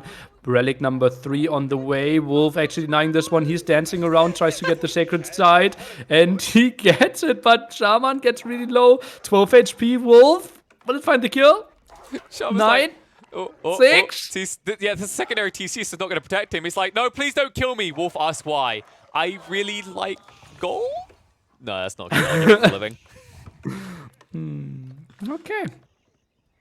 So Wolf, as good as PuppyPaw in denying the relics there. So we'll be stuck at 2. Beastyqt at one point maybe thought like, okay, I already have the 4 relics. Not going to happen for now. And we actually look at that. Already early monastery, try to get some control as well. And now the food is coming in, but we need to transition to the gold, and that's relatively exposed at the right-hand side. Yeah, one tower to protect it a bit, but still, some lanterns could squeeze through there. I wonder if PuppyPaw realizes how far behind he is in the relic department right now. Like, because he hasn't been into Beasty's base, right? So I don't think he realizes that 3 have already been yoinked. Yeah, but he had 7 scouts, right? So he surely scouted like close to 100% of the map and sees, wow, I saw some monks with relics in your hand. So very likely that Beastyqt focused on that one quite early. It's quite possible. It's also possible that you just miss it. I've literally watched like Roost players with 6 scouts not scout 2+ relics on high view because we know how frustrating it is to try and find relics in the forests. So it does seem kind of peculiar, especially considering Beasty's got a 4th one on the way back to base already. It seems like you're not going to get your value there. The only reason it could make sense to me is if PuppyPaw wants to play towards Sacred Sites, but I don't see how that's a better win condition considering that one of those Sacred Sites is clearly padded by Beasty's base positioning. By the way, I don't know. Did we play Guildhall? Did we play Royal Institute? Since we don't have any upgrades, Guildhall feels very likely indeed. Yeah, and now the question, what did we set it on? Okay, food for now. That's quite interesting with the limited gold resources that he has. Yeah, with the unlimited deer that he's got as well, right? Like, come on, you really need it? A little bit. Actually, this is another detail about the scout that I'm talking about. Like, if you look, you can see there's still some deer in that right corner that he didn't find, despite the fact he has several scouts in the field. I hate high view for that so much. That's what I mean. It's like, it's so easy to miss a lot of these details. Like, not just the relics, but also the goddamn deer that just seem to find a way to survive longer than they ever have any place doing so. How much I rotated my camera there and tried to zoom in and out and rotate again, and then I click and suddenly I lost 4 villagers because someone was raiding me. You know what my favorite part is? Like, so some people, they'll have kind of like very vibrant type monitors, and vibrant monitors with high graphics settings on Age of Empires 4 are bad for stealth forests because people can hide carcasses in them and you can't find them. I had okay. I noticed this issue when I was like, and someone done it to me, and I was like, they didn't do it intentionally. But I was like, I genuinely cannot see these right now because of the high, like, because I was just in the highest settings possible. Which, of course, you know, pro players, they don't do that, folks. They like their frames, but it can be a very great solution if you're up against someone that likes to brag about their 3090. By the way, we are now switching into abilities or crossbows here as well, trying to find the answer to the knights and lancers. Nice awareness here of Beastyqt at the bottom. Knows, okay, gold will run out eventually for you. Let's get an eye over there at the bottom, because that's 12k gold that you eventually want to have that I would like to deny from you. Yeah, and it's something that you always want to fixate on as the Mongols because, well, you went step readout. It's an amazing tool in the mid game. It's a terrible tool in the late game, right? When all the gold's gone, it has 0 value to you compared to something like the Kurultai, which we've been seeing more players pick up and try to experiment with. It's an outright buff for 30 seconds with the cars nearby. It heals your units. Like, it's something to scale as well. And when we talk about scalability, because you went for this build as the Mongols, that's where you're at a disadvantage. Against the French, they tend to do better in this matchup in Castle and beyond on even footing. Once you get into about 30, 40 minutes, that's when it starts to pivot hard in favor of the French. How did that villager get through there? We even have a knight and spearman. Did he not complete the walls north of there? I don't think he completed the walls. I think he didn't finish it. Like, it's still walling there. So that one gets through. Obviously, villagers can easily be pulled, can easily take down that tower, but it is annoying, will block some of your gold. There's still the big question is, where are we getting our gold in 1200 gold? It has to be a move out. We don't have Sacred Site control. We only have 1 relic. Guildhall is still not set on gold. PuppyPaw might be running dry. That's the only gold that we have at the front, but that's a very easy target for our Mongol player. And you see he's been skirmishing, but he hasn't been outright pushing out. So for all he knows, BC could have 1,000,001 outposts in these forests. And looks like he's trying to use those forests to his edge to get some Mangonel shots out. Mangonel shots that will be great when he finds the crossbows, but he needs to find them first. And right now you can see BC intentionally only raiding with the lances. Still solid population lead for PuppyPaw. 170 against 130. Another really tower here. How did... Okay. Well, gold runs dry before the second tower finishes. That's actually only contesting the sacred side, not the gold, really. This is actually not going to achieve anything. Won't bring on the placement even. This is worthless. Beasty, we need to talk. Let's have a coach timeout for a second. There's something wrong with this play. You can see what he's intending to do. He's going to wait for the second outpost and then try to get both the ruined upgrades. Now he's only building it because he's realized the gold is running out. So he needs to at least get some value out of this because it's hefty investment in time and resources to find nothing for it at all. Well, he eventually will kill the house. Oh, yeah, okay. Well, the good news is French kills. players, in their typical greedy ways, don't like getting textiles, so he should be able to snipe out some villages. I think this was a textiles game for Puppy, though, right? Because he was under a lot of harassment early on, so I think he may have gone into textiles. Which means your sprinkles don't He was lacking gold for a very long time, but now has it, yeah. Yeah, Mangle can help out here. The reason that's important, folks, it means those sprinkled outposts don't insta-kill villages. They do 60 damage. Textiles gives a villager 75. Nice move there for sure, especially in Carthage. I think that's completely undervalued. Now Knights are coming over there. Just want to clear it up. They don't want any shenanigans in the back of their base. Now we get Nili, closer to pop limit. The important detail, though, that village is still alive, and I think he's wrapping around for another outpost. They never found him. Okay. Oh, okay. Mainly for vision. Yeah. Yep. Looks like he's maybe been send a seen now. scout with that. Yeah. Okay. Knight finds him. Damn. Yeah. If he got another outpost up there, even if it doesn't kill villages, the idle eco for PuppyPaw would have been infuriating.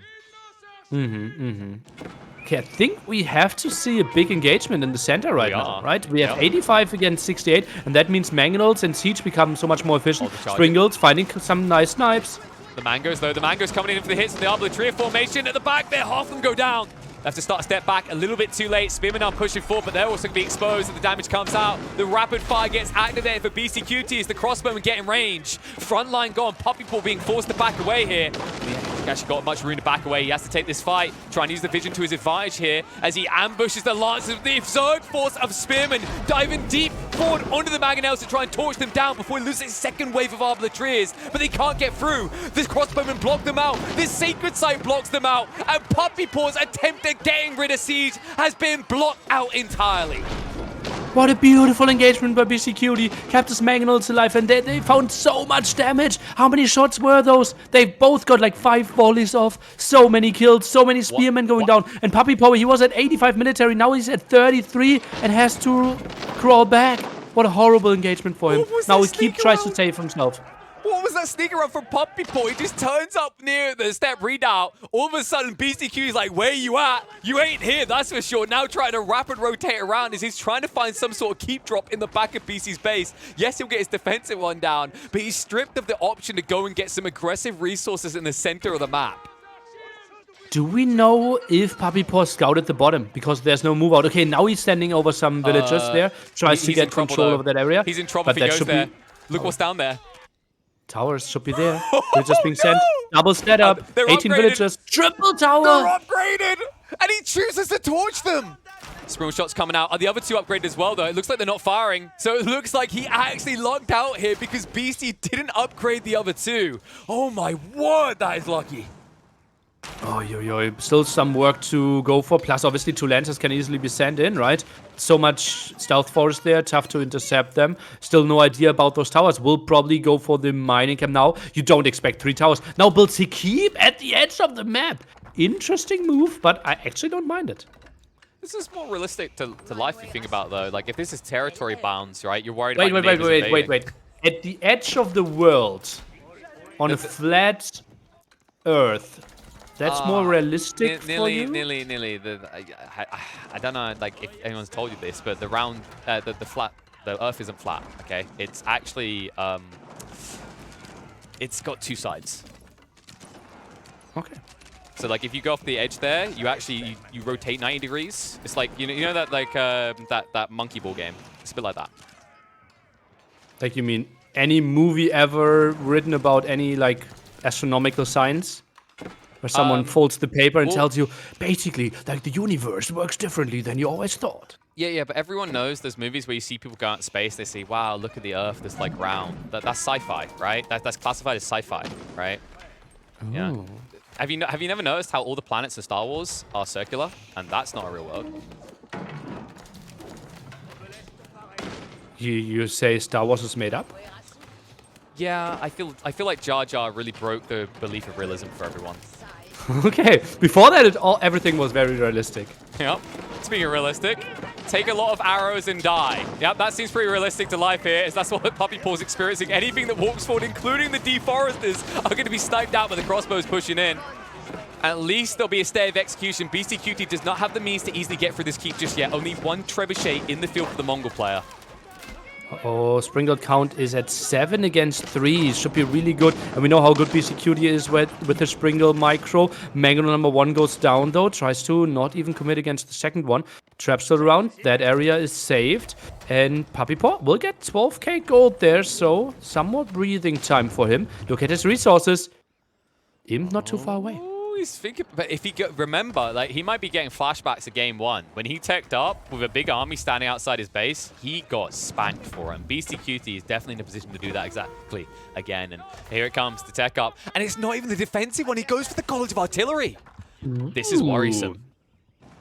Want to see some Royal Cannons here, maybe some Culverines. And Culverine, something Beastyqt could not really deal with too well. Look at that, 7 Springles, not the scariest thing ever. Against 5 Springles, maybe 2. But Nili, keep in mind, it's a Mongol player. If he goes Imperial as well, he gets the shutter trigger improved. He's going to outrange the Culverins. So, like, the Culverins aren't a great solution to a Mongol player in this situation. Yeah, if we play an Imp, that's so true. Right now, Beastyqt is still quite far away when it comes to food. Look at all the upgrades. Look at the massive queue of Beastyqt. If he canceled that, he could be on the way up as well. And look at that, canceled all the lights. You called it, you anti-zipping. magnificent beauty. He's like, yep, I agree, Nili. Thanks, coach. Straight away, up with the white stupa, and also 5,000 gold in reserve, so he's not going to run dry anytime soon. Although this vein will have to find some additional resources elsewhere, which we can see there is one to the north. I hope he scouted that. It is in the middle of a stealth forest. Well, still 1 sacred site plus 4 relics for him, so 500 gold neutrally every single minute. And we know Beastyqt games can go really long, so that's really nice for him. More keeps here to control the area. Army is now coming over, and PuppyPaw not having good army to fight this off. No, and that's the concern when you tech up like that. And look how quickly Beasty reacts. Like, now up in Imperial himself. And this is where the Culverins feel bad, because you're going to be up against improved shot triggers, right? So you can't actually get the anti-siege advantage. And this is why I was expecting the red pass, because the other option that could have occurred there when you made that tech up is he could have just hard rushed you, and you would have only had 1 keep between him and victory. Oh yeah, true. And we had some traps out already, right? So could have been an option. Beastyqt out of traps now, though. A bit surprising to me. Apparently they all died. Keep. Oh, that's getting tight. Oh, no. The timing us as well. The rapid fire comes out. Khan is going to go down. Nice focus fire coming up from PuppyPaw, and that's going to be a back away. Beastyqt, I don't think he used the Falcon there. I don't think he could see the entirety of the formation, so he couldn't snipe them out with the Springles. Oh yeah, nice use of the Stealth Forest there. Nice awareness, snipe down the Khan, and Springle still doing some damage from distance. I don't think we will have the greatest vision for Beastyqt here. This is a really good engagement for PuppyPaw. You say that, it's looking rough for him at the moment. Beasty is trying to even up. The vision is a little bit problematic with the Springles, but there's enough Springles in the field from Beasty. He can take the edge, and now look at the switch up coming out. It's no longer about the Springles. He's switching up. First bombard in the field for Beasty, wheeling to the front line now. Oh, that was still such a good clear up. Still only down to 2 Springles there. Yeah, Beastyqt had the way bigger army. That's why he's always winning this fight. But certainly cost efficient for PuppyPaw. And he's setting himself up reasonably well for the long game. He now needs to wall up. Needs to get all the stables and archery ranges around his keeps. And then we can maybe overwhelm a Mongol player that cannot wall on this really open map. One problem for PuppyPaw in the next 2 to 3 minutes, though, is his gold. Look at his gold income. Look at Beast. He's not even remotely comparative. Another issue that's being catalyzed by this is the raids from Beasty. You keep seeing him throw a few lances down here. It seems like a bad trade, but PuppyPaw's never replenishing the gold line, right? It's only that finite number of villages down there, meaning in the coming minutes, he might not be able to keep up the gold demand. A gold demand that is intensely high because of his hard push into Arbor Triz and now siege weapons as well. Uh-oh. And low gold count means no Culverines. Look at that, no answer. 3 bombards out already. And I thought, okay, like 2-3 Culverines could maybe defend this, but as you mentioned, not really happening right now. No. I'll be real with you, Nili. If he started pushing Culverins right now, I'd report him for throwing the game. Like, it just doesn't work against Mongols Imperial. It's the improved shutter triggers giving 13 tower range to the Mongols. Like, it's absurd. You can't Well, deal then with it it. has to be the horseman play. 15 Yeah. horsemen on the field, but only veteran. We're not going for the elite. Another raid there. Keep should maybe do something. Villagers can all fit into the keep. Let's see how quickly he can react to this. Oh, should be... go Oh, again. even with the bombard.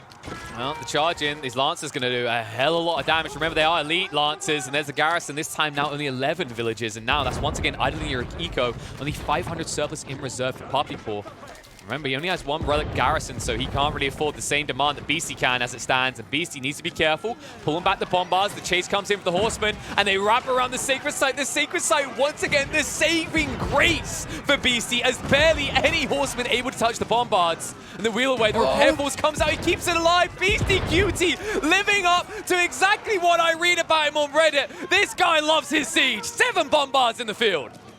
And all the towers to protect as well. And it's elite units. Look at that. We are still fighting basically with the Castle Age army. Castle Age horsemen, Castle Age Arbaletier against the full imp army. The value is just so much better. The damage output is so much better. And Beastyqt will have cost-efficient fights unless PuppyPaw somehow gets its upgrades in. But I don't see it coming.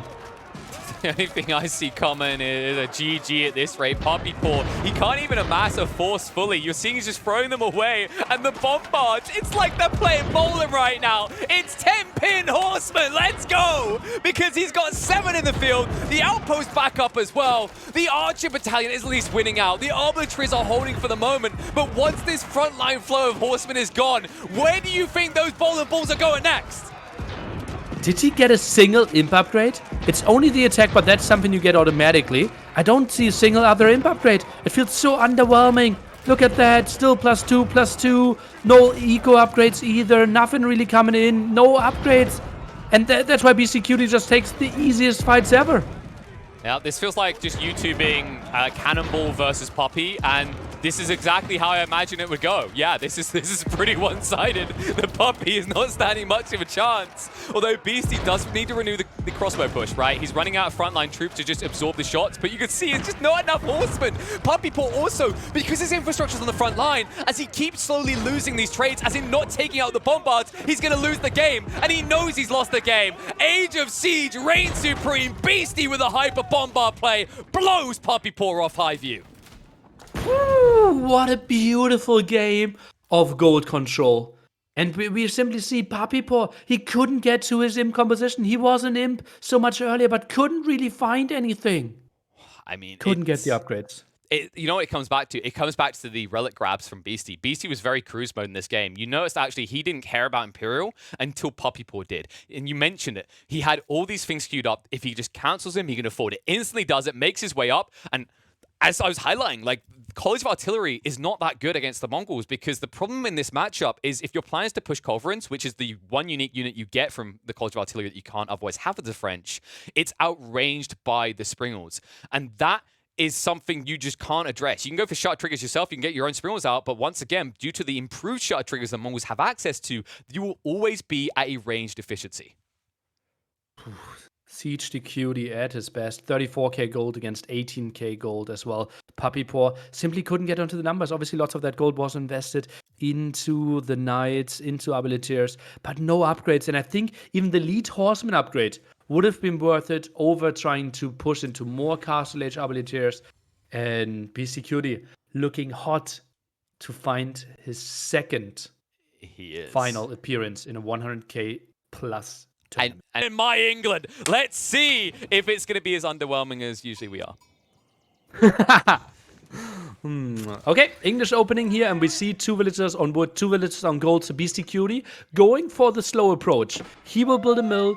He will try to get wheelbarrow as quickly as possible. Maybe 4 farms between the mill and the town center early on. And this means typically that the Roost player should get lots of map control, could maybe get that boar quite uncontestedly. So Beastyqt planning for a long game. Oh my god, PuppyPaw. He speaks to animals right now. He's Dr. Dolittle, although a version where he actually takes them back to his butcher shop. Because those guys are not going to be living for much longer. 4 wolves chasing him, a bunch of sheep on the way as well. Looks like PuppyPaw should be able to crack towards tier 2 bounty quite fast in this game. Ooh, Dr. Dolittle, not at all. He's Dr. Do-a-lot apparently here because he finds quite some sheep, quite some wolves as well, right? That's at least 5 wolves already. Yeah, I feel like we've got a mixture here because Beasty's doing his best Ace Ventura, right? Trying to gather a few puppies. He's got to respect the fact that the PuppyPaw, he speaks these dogs kind, right? He can ow at them and get them to follow him. And right now, they're following him right into the depths of hell. They just don't know it yet. Gathering up the deer. And if you look at the value this scout is already actually bringing back, it's over 200 gold from one scout. That is what I call an efficient and valuable investment. Yeah, absolutely crazy. Oh, so good. And yeah, he will probably get a medal for that, reporting for duty, and bring in quite some gold. Town Center has to do some fire here as well. Lots of sheep, and that's a pretty solid opening. And now we can see Beastyqt going for wheelbarrow. Typically, this should be around a 520 feudal age timing. And yeah, game is not lagging on your end. Just building some suspense here. Yeah, we need a slow-mo option, actually. Like, you know how we can go, like, 1, 2, 3, like, 4, 5, like, whatever time speeds? Where's my 1, where's my 0.5? Where's my 0.25 speed? I really want to see the intense race over a deer stack. But you know what? Looks like all the deer are gone now. So any Bambi enthusiasts, don't worry. The IP enters the public market next year, so someone's sure to make a movie. But you're not going to get to see a happy ending to the deer story here. How much would you enjoy to cast a full game in 0.25 speed? A lot, because you know what I'd actually do? I'd cast my voice in slow-mo so that people would like start slapping their mono, wondering if it's like a problem on their end. Right. Ah. There you go. It's all about blending in with your environment, Nili, you know? Okay, small mistake here by PuppyPaw, not killing 3 extra sheep. It's just a bit away. I think it's a that. case of Could whether you easily think it's count pretty worth the lost time, though. I don't think you can afford to actually lose out on villagers gathering food to club sheep right now.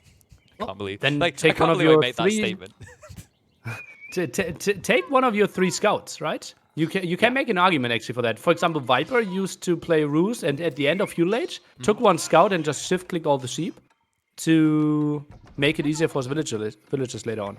Yeah, I don't mind that idea. I think the issue for him right now is like his scouts. Wait, what? I was about to say his scouts are out and about doing really important things. Apparently, this guy's on a coffee break. I mean, So 235. there's nothing we can do, Nili. They're unionized. You know how they are. Scouts, they decide they have rights. Do they though? I mean, Scouts? they kind of have a right, as in a right hand. I wouldn't really count it as much of a right hand with how little damage they do. I mean, right now, in this trade, the villager is doing more damage to them than they're doing. Yeah. It's actually I'm not really stupid to focusing think down. about. 12 HP, and look at that. Now being microed back, apparently it was just waiting for enough gold. How much is he dropping off though? What magical number was he waiting for? Well, the only thing that would require this much gold on its own is Pro Scouts. But if you're doing that as England, I would rather you just don't pick my country ever. It's going to be the tech up. Yeah. The extra 25, I don't feel like it has any clear use right now. But it looks like he's going back for more. So there's clearly intent to go towards maybe... I don't actually know what he's playing for in this game. I'm trying to think like the openers, like at this early point that require the additional gold. The only thing I can think is some sort of upgrade like food gathering rates. Maybe wood gathering could be an option as well. Could maybe think about the attack upgrade for his archers. Tower now in the center of the map, next to the deer, so didn't go for the boar. A bit surprising for us, not what we anticipated. Ooh, interesting play. Yeah, it's interesting. Like the boar is actually pretty accessible, but if you look where the boar nearest to the top of the hill is, it's too exposed because you wouldn't be able to see on top of the hill. So there's a world in which he actually plays onto that boar, and then BC just snipes him from the high ground with lombos. I think that's why he didn't play towards boar. Okay. Okay, I like that. Maybe left-hand side, but that felt kind of exposed as well. More harassment here with the scout. And floating quite some gold is Beastyqt. So it has to be some upgrade of some form. Or is he playing towards Castle Age here? Is that an option? I feel like it's weird to rush Castle without at least 10 farms. So unless he wants to insulate with the rest of the farms quickly, I can't see it. What it could be is he could be going for his wood gathering upgrade. I actually quite like that idea as England because I think one of the biggest issues with the English is they have a lot of pressure to use wood in everything they do early on, right? Farms, even though the 50% discount is still an investment.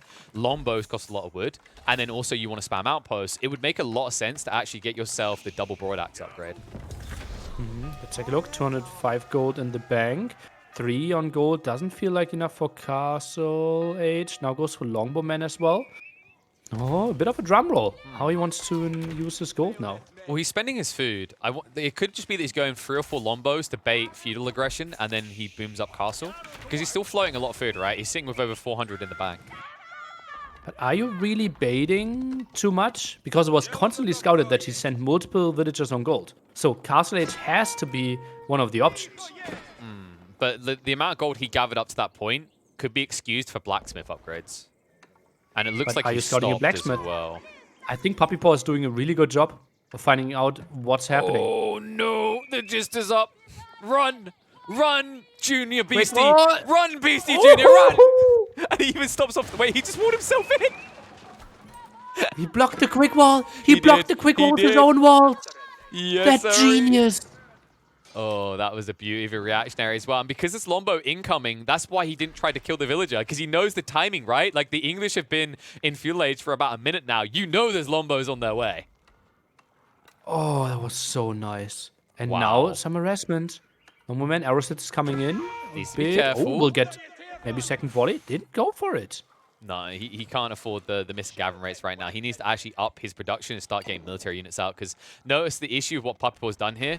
He hasn't built any military infrastructure. In fact, if we look back in his base, I still don't think he's built any. It's 3 scouts on the map. Nothing in the queue. Now the first stable. It's pretty Question is, late, what do you though. go for? Maybe 2 horsemen?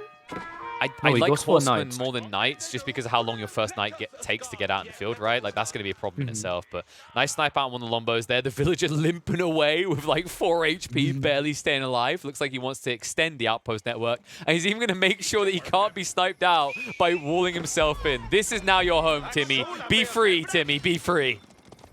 Oh, I'll be free and walling himself in. Not sure if that actually works out. But yeah, survive, Timmy.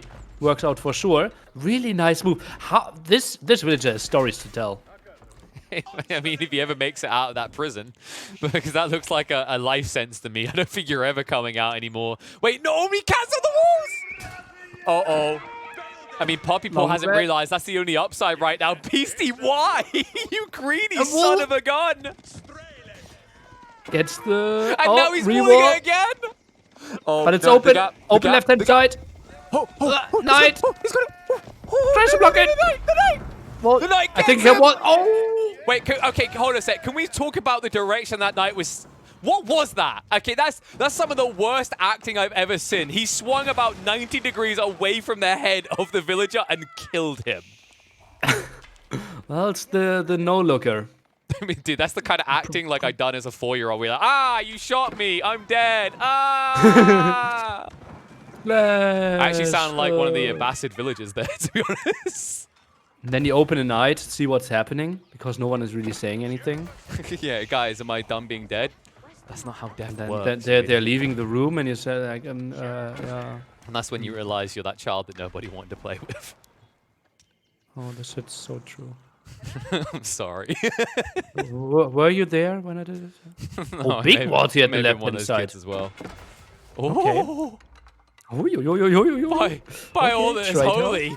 A high trade house in the corner of King of the Hill and a TC as well. PuppyPaw, he's decided feudal aggression is lame. Chat. This is cool. We have to ask the chat, what are your numbers? How much gold is this high trade house producing? I see 269. Because I came from a Dota background, I know it's not right, but I'm going to say 322. The answer is always 322. Okay. I will go with the... Ooh, lots of numbers flying in. Maybe Leco can show us. Drum roll. 288. That wasn't too far off. Solid. And still the monastery at the center, so we'll get gold control there as well. Knights are coming in. The quick one level of this game is just crazy. Yeah, BC, he's not skipping a beat here. However, he's not paying attention. The wall's about to be torched down, so that's going to be a free entrance coming through. They will definitely punish you for what you just tried to do to him. Heavy damage coming in straight away under that villager. He'll try to switch around for the quick wall again, but 150 health isn't going to last long there. Yeah. Oh, well, some longos behind, right? Knights already lost some HP. But interesting game. How basically Beastyqt said, I'm completely fine playing the long game. Against a guy that has a crazy high trade house, will get to tier 3 eventually. will get lots of free food, will play a second town center themselves. Beastyqt has to feel like he has to have the better long game with English compared to Roos. Can we just highlight that scout burning the high trade house? He really is channeling the energy of everyone right now panicking about how broken that trade house is. Like, this isn't allowed. Burn it. Burn it. He's going to be there a while, folks. We'll check in with him at about an hour mark. It's like you increase in the tier. You also get some very safe deer spawning in the back there. I think it's a pretty good choice, especially if you still contest the relics, which Beastyqt isn't aware of, I believe, right? He only scouted the high trade house so far. Yeah, and this is kind of like playing face value logic as well. Like, BBC, he saw the high trade house, so he might be somewhat tempted to go towards monasteries. If he didn't see the high trade house, he'd never go towards it. But because he's up against the Roos, it still feels like a bad investment, just because the Roos, on the move out with their warrior monks, move much quicker than your old men with their walking sticks. PuppyPaw, one relic in there, gets more control, so 3 at the right-hand side, 1 at the, 3 at the left-hand side, 1 in the base of Beastyqt, so the maximum that PuppyPaw can get will be 4. I love how he finds an extra wolf that's been there for ages. It's like, yeah, I actually came for the relics, but I'll get even more gold for the Roos. 340, gets closer. By the way, sacred site control here for PuppyPaw, obviously not the most important thing. Most likely that Beastyqt will eventually reset it, but some indirect pressure. My own that finds it stupid that most units get golden hats when they reach elite status, but these longbowmen will keep their silver hats. What's that about? I feel like that... Maybe silver is more valuable in England? Maybe. I just feel like the devs subtly knew that the English sucked. And that was their way of letting us know. Maybe it was their way of trying to discourage us from building longbows in elite, to elite status in Imperial Age, but we'll see if it goes that late. We talked about how if it goes this stage in the game, like, it's not as clear-cut for the Roos anymore, and we are reaching that stage, right? We're midway through Castle now. Imperial doesn't seem that impossible anymore because neither player is getting ultra-aggressive up to this point. But it's only 8 minutes, right? The first longbows are shut down. I don't think Beastyqt will have the time to go to Imperial Age. He will needs to make something happen in Castle Age, and PuppyPaw knows it. So I think actually massive Castle Age armies are not unlikely, simply because of the 8-minute timer now. I think the crux though is, like, if you both arrive at like the pop cap, that's when it accesses Imperial, right? And I don't think PuppyPaw wants that. And to the point of the Sacred Site, that's why he's captured it, and that's why I expect him to now try and keep drop it as fast as possible. Because for him, this is the best opportunity to win this game. If it goes later, this matchup does start to skew towards the English slightly. Like, you know, you get these choke points with a range format, with the aura as well. You get into the late game with enclosures as well, where you've got infinite gold, so you can match up to what PuppyPaw is achieving passively. That's when it gets less pretty for the Roos. Roos not going for any longbowman, so we're actually going for quite some siege. Won't help out too much here for PuppyPaw. Still more knights. I think we need to start thinking about either horsemen or even more likely crossbowmen here, I believe, for our Roos. But it never feels good, right? Crossbows against the English. Like, you're just begging them to build longbows, and that's why we always see people avoid it. Looks like PuppyPaw might not have a choice, though. Like, he needs to make sure he's got all the elements covered. He's at least pushing into the Springles now, and he has got the high ground, Annie, so it's going to be a little bit hard for Beasty to push out. You see Beasty wants to get that keep, but we've seen, since the changes, since the additional damage you take on structures being built, how perplexing and frustrating it can be to find a way to even try to get these keeps up on King of the Hill. And he sees it. We've seen it multiple times. Okay, now here the it comes. trap needs more than one shot. But still, high ground there, full protection. PuppyPaw will have to love this. Now goes for some more upgrades for his military. And that keep won't stay up for too long. And the raid on two sides as well. Beasty does have a second layer of palisades going up, so it won't be easy to just breach through. PuppyPaw, like, it's weird, actually. He has a second treb. Free treb. Wait, I'm on the wrong side, aren't I? I'm an idiot. Where are Beasty's trebs right now? They're very defensive. Oh, yeah. A bit surprising for sure. Relic number 5 is now getting grabbed. Interesting. And yeah, I think the keep might actually go up then. But Beasty has no interest in the relics, right? Finally, he's bringing these trebs out. I'm a bit surprised it took this long. I thought they'd be coming out sooner to try and, like, counter-snipe out the trebuchet on the Roos side. But now that they're here, they do at least have the attack speed as well. However, the keep taking heavy damage. The dive coming in now from the Knights. A few spin will keep them at bay. Trebuchets do need to be a little bit careful. The Springles on the high ground. Those Springles need to be careful of how hills work. We've seen too often people lose their entire anti-siege army because they go drunk driving into the enemy lines. So that's something that PuppyPaw does want to be careful about. It's also more expensive to get those outposts up because you don't have them as the Roost player, so you have to always go for the wooden fortress. Now some control at the left-hand side. Indeed, we are going for crossmen, trying to counter those men-at-arms. But men-at-arm count for Beastyqt only at 1, and that's early men-at-arms. So not really committing into that direction. I don't actually feel like Beasty needs anything but spears here. And I know that's like right now, someone in the chat is thinking, Nani? But like, stick with me for a moment here. Trebuchets plus Springalds with attack speed buff, and then Spearman is just a cannon fodder front line. All you have to do is breach that sacred site. And it's the most cost-efficient way to do so.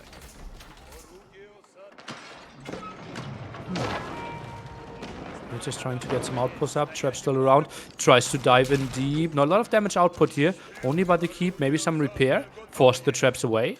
That's still good for PuppyPaw. And he's building up. Keep is around. I like the setup for our Canadian.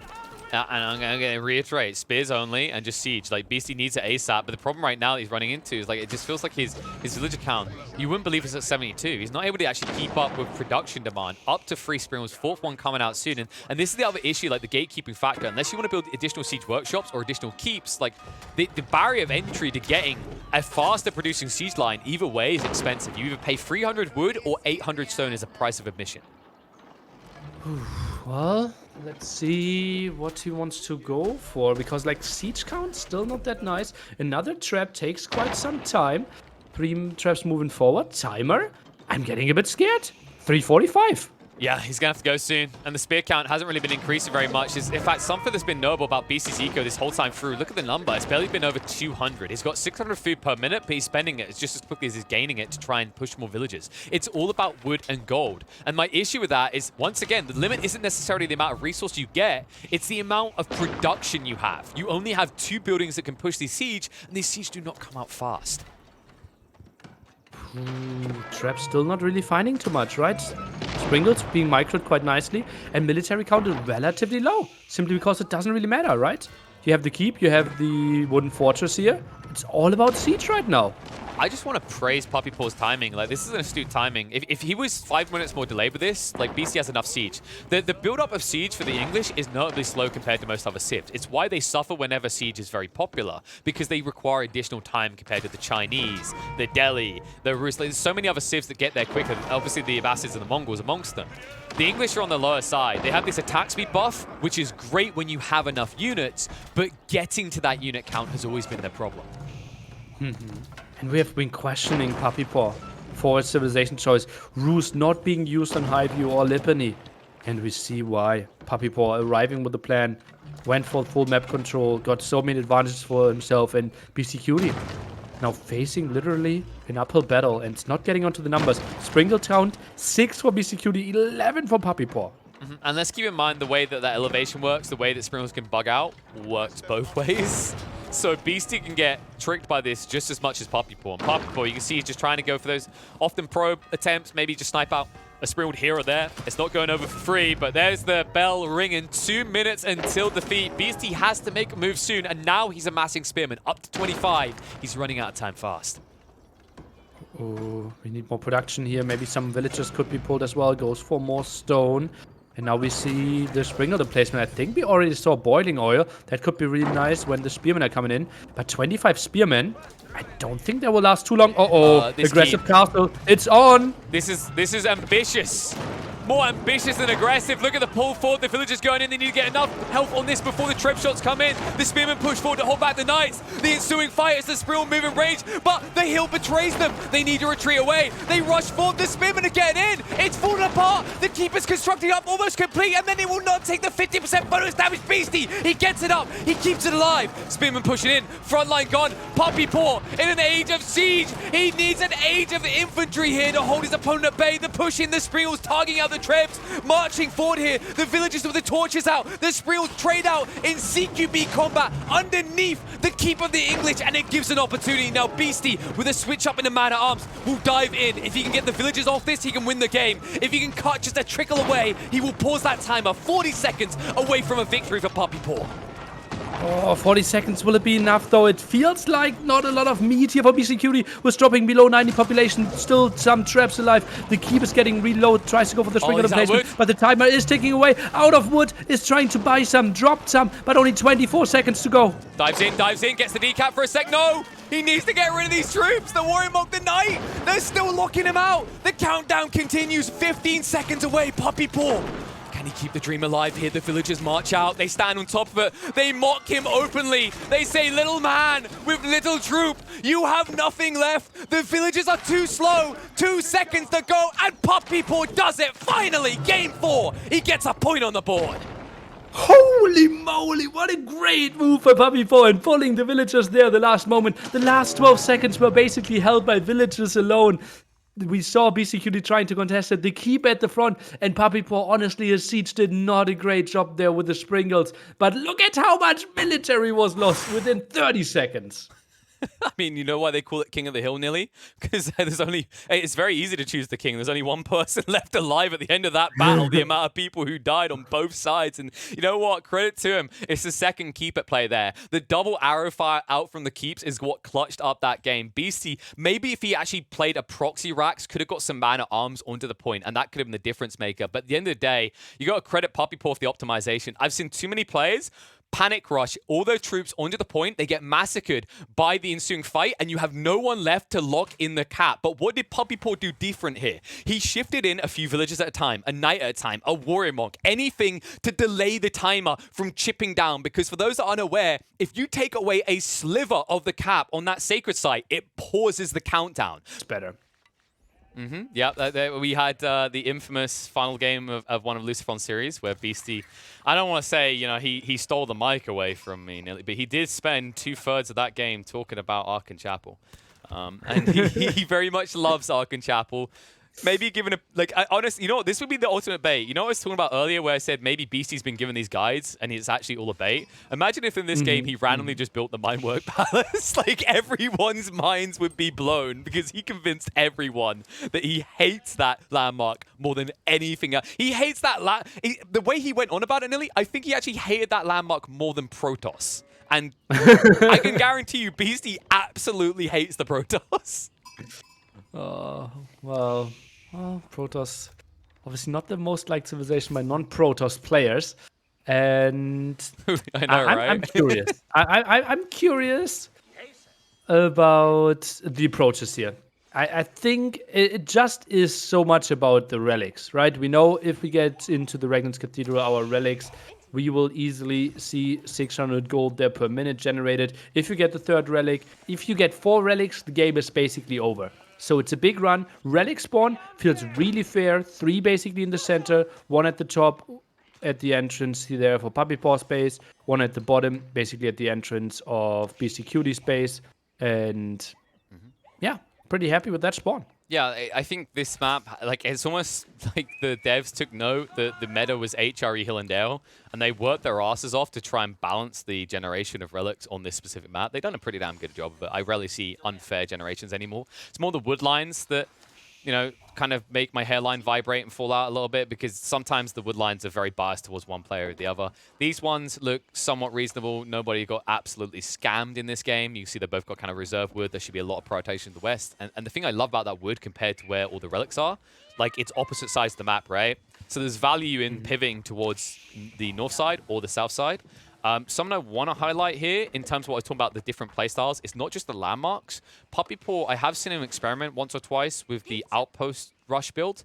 Not in your opponent's base, but on the relics. Something that I've noticed Kasva and Recon especially, they do a lot, is they'll move out towards the beginning, just before Castle Age begins. They'll build outposts on the relics and then walk around with a prelate, banking them straight away. Essentially just instantly netting you the gold income and also denying the area away from your opponent. Okay, that's nice. Aachen Chapel being built. They just moved around a bit. Will include all 3 resources here. It's a really tight fit, but look at that.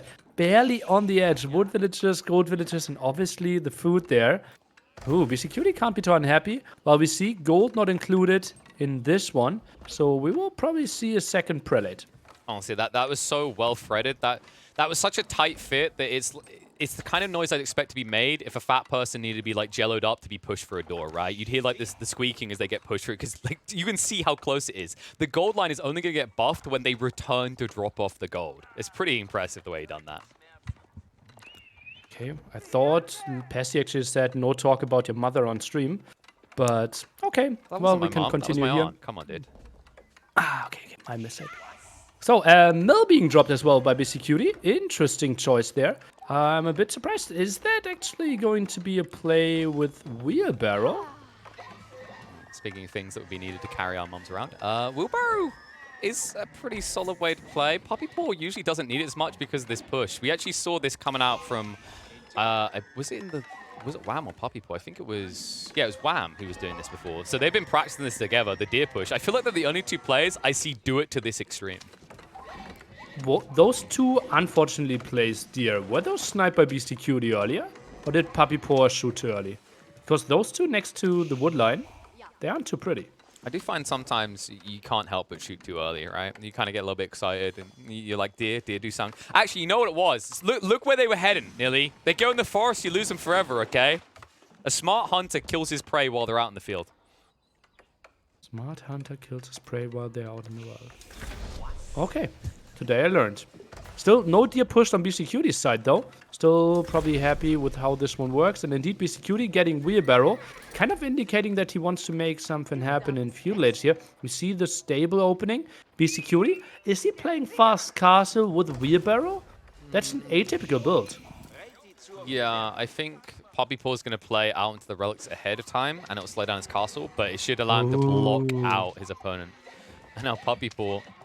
Oh, he's denying him the opportunity to do the same, so he's paranoid that maybe Beasty will try to be optimal, but we can see by the Ark and Chapel placement that would be very difficult for Beasty to do. Well, Ark and Chapel, like, if you push a bit, that could have been an option. You didn't even need to go too far into the town center. A nice denial there by PuppyPaw, so won't be the deer play. Beastyqt will be up to castle edge earlier, and now we even see the barracks. Oh, this one will be very interesting because we will see two different approaches. Feudal age aggression out of PuppyPaw, the faster castle age out of Beastyqt. Yeah, the goal for PuppyPaw is to punish Beasty's greed by blocking out relic control, right? Like, he's going to have 10 plus units in the field before Beasty pushes his first, and while Beasty will have quality, he'll be countered when he arrives, and that should buffer the timing, allowing PuppyPaw to crawl up in a castle and then crawl onto those relics. It still could be those outposts I talked about, though.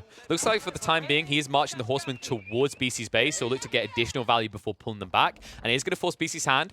He's going to build in the stable. We'll have to see if he goes for 1 or 2 horsemen to get defensive here, because these horsemen are going to wrap onto his gold line soon.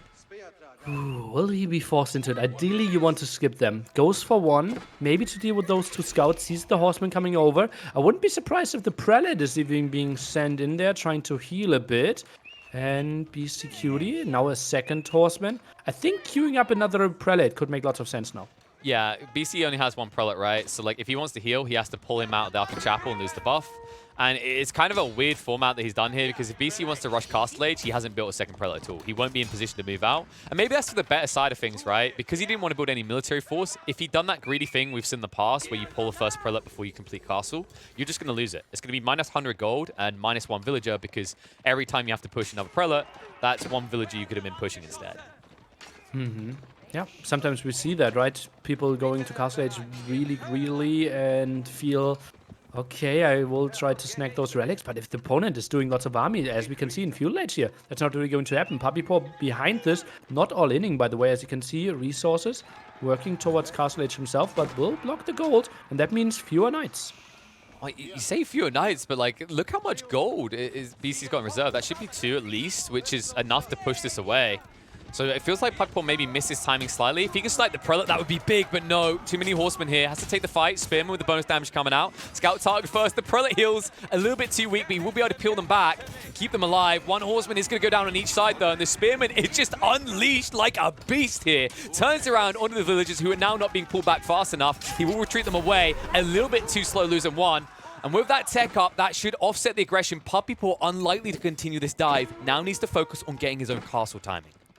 Well, 2 more horsemen, 1 spearman, maybe finding some more raid on the gold there. Obviously can find some prelate killed, force them over there, and Well, Eco quite shaken up here. PuppyPaw on the way to Castle Age, and I wouldn't be surprised if PuppyPaw gets the relic advantage here, simply because Beastyqt was on the back foot for so long.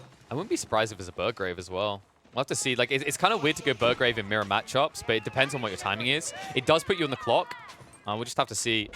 It's going to be Regnitz, yeah. So he's just going to play it safe, go for the boom up. Warlord play coming out onto the Horseman. Oh, Max that's there. tight. Beautifully done. PuppyPaw, that was perfect. He gets heavy damage in on the Prelate and returns to finish him off, ensuring he doesn't get the relic too close to base. Oh, nice. And that's not even the new first down. That's way too far away there. Pretty solid job. And now 3 relics could easily be taken by PuppyPaw, who has 3 prelates. I think this is a beautiful setup. I like this game for PuppyPaw. Yep, and the Spearmen at the front are blocking the Knights from marching into the midfield, right? They're going to be a frustration there. You can see the Prelates now starting to shift out. I mean, this could be 4 relics if PuppyPaw plays this right. Beastie really only has control over 1 as it stands, and PuppyPaw is going to the aggressive stance. He's going to mid-map to take the more aggressively postured relics first, and the bait-in as well. Beastie does get rid of the Horseman, but can't hang around due to these frustrating Spearmen being such a pain in the ass. Gives it away a bit, though, and the Knights are going to the top, so tries to go for the greedy relics. It is known, though. Oh. One gets over there. It's just a Horseman. So it looks like he will have to repick this, but like he's moving them towards his base, right? Like it's just kind of like headbutting a relic to the direction of your base. You're going to get concussion, maybe some internal bleeding and eventually die, but the point is you did at least move it towards your base and further away from the arms of Beastie. 2 relics on the way home. The other one got denied. The one at the top still not really under control of PuppyPaw as well. But it might still be likely that he gets 4. It feels very unlikely that Beastyqt will actually get one of them. Oh, even Walt at the top tries to secure the relic there for himself. Interesting move. And it's interesting the way that BC's moved. He thought he was going to go for the safe relic. He didn't realize what was happening here. He kept a scout on it. He wrapped around. He stops the wall going up. But he just lost control of the central relics. And we're looking at a situation where BC could easily find himself with only 1 relic in an HRE mirror matchup where both players went for the Regnitz. This is crazy. Just to remind you of the gravity of this set. PuppyPaw, if he wins the set, basically gets the value of $35,000 plus. Not only does he make it into the final, guaranteeing him 20k, but also he gets the ticket to Red Bull Vololo in Heidelberg. Everything paid and plays for his share of $300,000. The man we are talking about has lifetime earnings of $800 before this tournament. Your boy be flying from Canada, first class, so we're going to make sure Red Bull has to fork out more money for that flight compared to getting another European in, right? So, I mean, this is the NA dream. Like, Age of Empires for years has been dominated by Europe. Age of Empires 3, the top 4 players, regularly considered top 4 players, are European. Age of Empires 2, almost all those top spots are dominated by Europeans. Age of Empires 4, also dominated by Europeans. This is where NA wants to wave its flag and sing a few different national anthems, because of course this isn't just America, folks. This is the Canadian bros representing as PuppyPaw looking to keep that dream alive. But Beastie, Yoinky boy over here, sneaks in and takes the deep relic away, looks to keep the 2 relic dream alive. Still pretty far away, though. Army could maybe come over there. The walls won't be in time. Maybe could re-wall the small ones now if he doesn't want to include the stone. And PuppyPaw, I would love to see a bigger split with his army. All that combined, I think he would want... Palace of Swabia, 12-minute timing. Yeah, because he realizes that BC hasn't pushed any more military force, so he has to be doing something else. He's going to try to breach, but the breach may come too slow, and now PuppyPaw needs to race up himself. He doesn't want to fall behind in this, because the Palace of Swabia, a.k.a. the Love Hotel, a.k.a. the Villager Printer, is effectively free TCs in 1 with a 66% discount. Oh, pretty damn crazy, and was even better at one point. Now the walls are getting repaired. 3 villagers might not be enough. Placement of those exposed. Questionable. 400 HP. I think we need to re-wall, but that won't be in time. Palace of Swabia will finish, but still raids should come in. Honestly, sometimes these villagers get so close, I'm wondering if they're using their hammers or their heads to try and build things there. 3 villagers going down. Palace of Swabia complete, though. He bought enough time. Beastyqt. He's about to get villagers on a discount. Just throw them away. Just screw it. It doesn't matter if they die anymore. Where's the other relic? Is it transferred at the right-hand side? Is it coming in? I don't really know about the monk. He's on a long journey. He's now coming through the gates. He's being cheered upon. He's a hero to his people. Beastie keeps the greed alive. Okay. And remember, in the old times, we said 3 relics versus 2 was such a major advantage because 300 more gold. Now it's only 100 more gold. Yeah, it's So pretty not pitiful. the biggest difference anymore. Well, one cool play you can make, I just don't expect it in a mirror matchup like this, is you can play aggressive with the relic when you drop a keep in the center. I think that's the next play for PuppyPaw now, is you want to drop a keep on that central sacred site, put the relic inside, because when you do garrison these relics inside defenses, they buff practically all the stats. The range on the weapons, the sight, as well as the defense values, they all get buffed up by the relic in either an outpost or a keep. And then it becomes tough to ever fight, to ever get any map control. He's going for the outpost, and as you can see, all the stats are getting increased. We have to look over the relic there as the symbol and see it's like all the stuff is like around 25%, 30%. Pretty massive stuff. And yeah, I really like this use of the relics now. It's pretty substantial. So if we quickly on the outpost, we'll see it quickly. You have to hover on the blue background icon. And I think it's the sight range gets increased, the weapon range gets increased, the resistance gets increased. It's ridiculous. There you go. Armor goes up, damage goes up, sight range, weapon range, and you still get the 100 gold, folks. I want to point that out. No matter what you garrison this inside, you'll still get at least 100 gold per minute, whether you put it in an outpost, a keep, or someone we don't see because we don't see water maps anymore, a dock, where in that situation you get attack speed buffs. Okay, let's take a look how this one continues. Now the walls. The thing is, though, it feels like PuppyPaw has the advantage. Yeah. Right? Because he he's has not that the far extra behind, relic. right? He has the map control. But I feel that this game will be extremely stable over the next 5-6 minutes. It's likely that both players will get to 100 villagers. It's likely that both players get to ideal army compositions. And then we have to think Beastyqt, in a wall scenario, might be the best player in the world. You heard it right there, folks. Nili proving he's a Sith as he allows his feelings to dictate his logic, but there is a lot of logic behind it, right? Like, in this situation, it's very hard to now punish one player because those villagers are so cheap and they have passive goals. So I agree, this is definitely going to be going a lot later, and I wouldn't be surprised if it's a park on the high ground from Beasty until he's ready. I expect PuppyPaw to move for that keep. Like, he still has a Sacred Site under his control. I think he wants to stage aggressively. Let's see. Elite land snakes now being tagged for PuppyPaw. On the other side, we're going for men-at-arms. So PuppyPaw could be happy if he mixes in some other units as well as an army composition. Could be better. Maybe some units in the back, some hand cannons could be an option. Maybe mix in some men-at-arms as well as the buffer. Still more map control, but only 2 sacred sites for PuppyPaw. Not really getting the timer on to Beastyqt. I have to be careful with the hand cannoneers. I feel like hand cannoneers, more often than not, has turned into a bait after the Mangonel buff. Mangonels are just phenomenal at this stage, especially if both sides push infantry because you can't gap close them fast enough.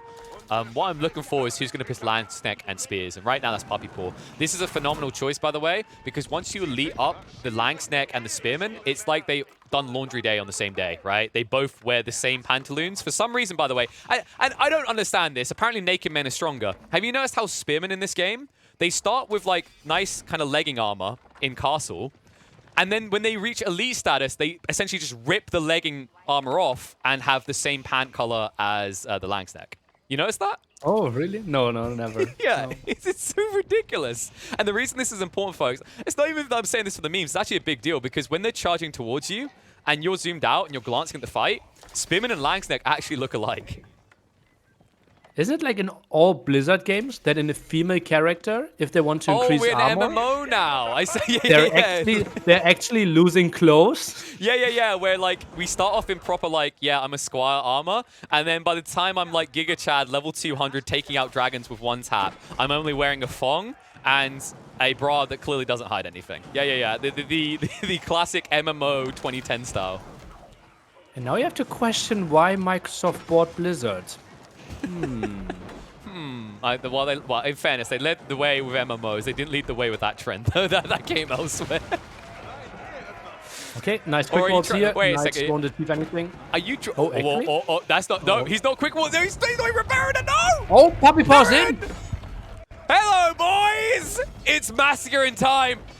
He says, these HRE rebels must be butchered. Mistakes made there. Beasty didn't identify the target element of the wall, and PuppyPaw full all in on it, and now he's all in on the eco line of Beasty. And although he might not kill too many villagers here, look at the numbers right now. Beasty needs this food to build up his army to pop cap. This is where PuppyPaw can take a notable lead. Oh, just put on 2 groups, try to run away, but Macro not on point there, is getting slaughtered with those knights. The others will find some, but Beastyqt, that's obviously map control that he will not get. Runs out of wood eventually here as well.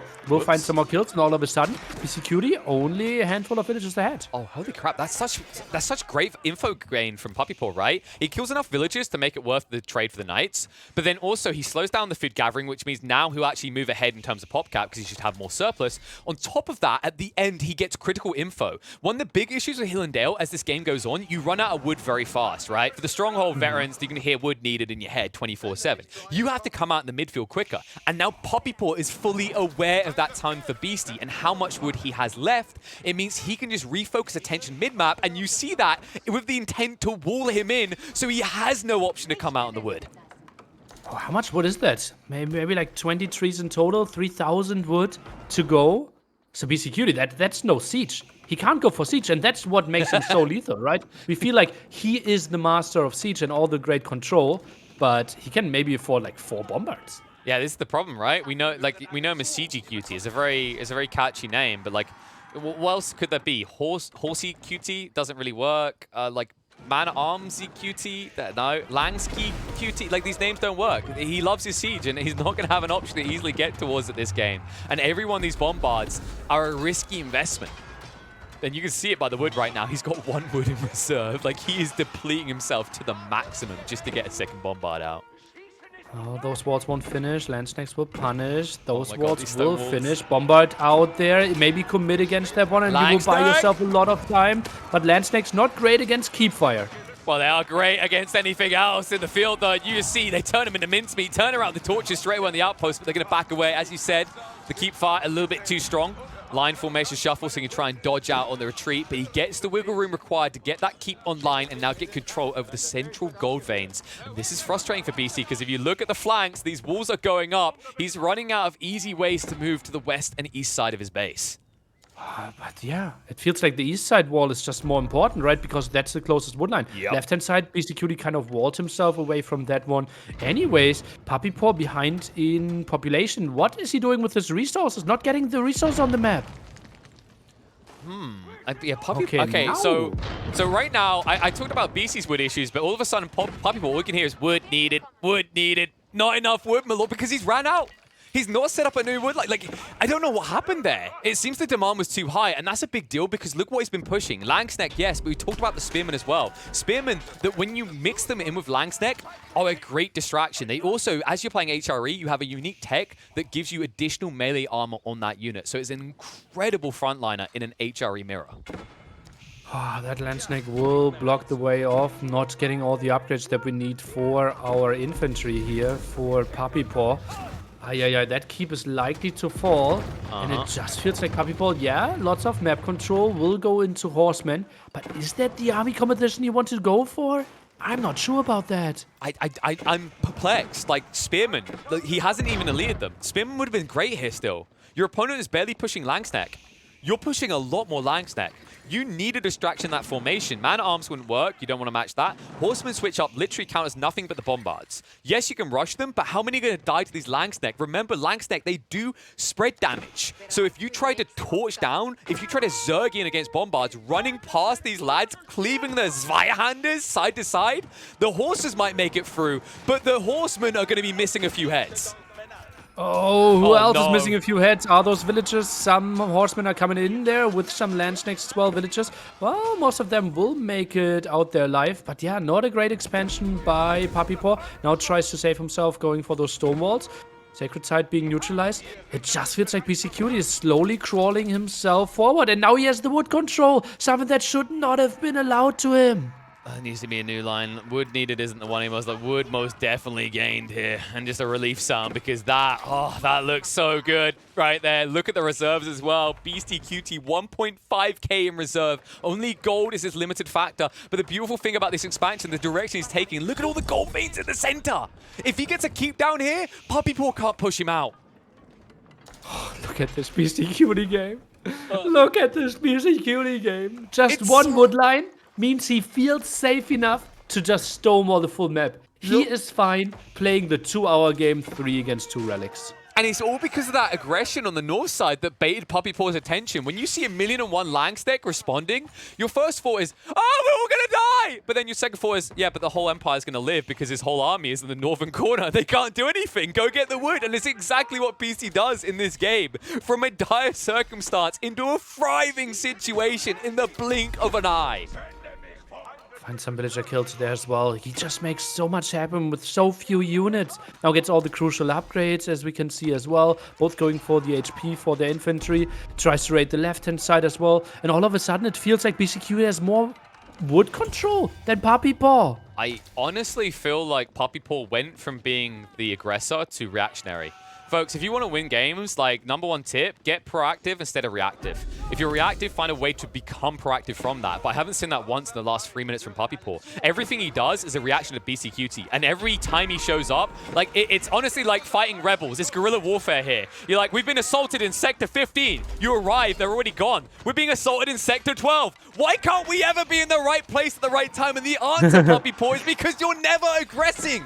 You're standing still. You're dancing for Beasty. And my God, are you putting on a performance for him?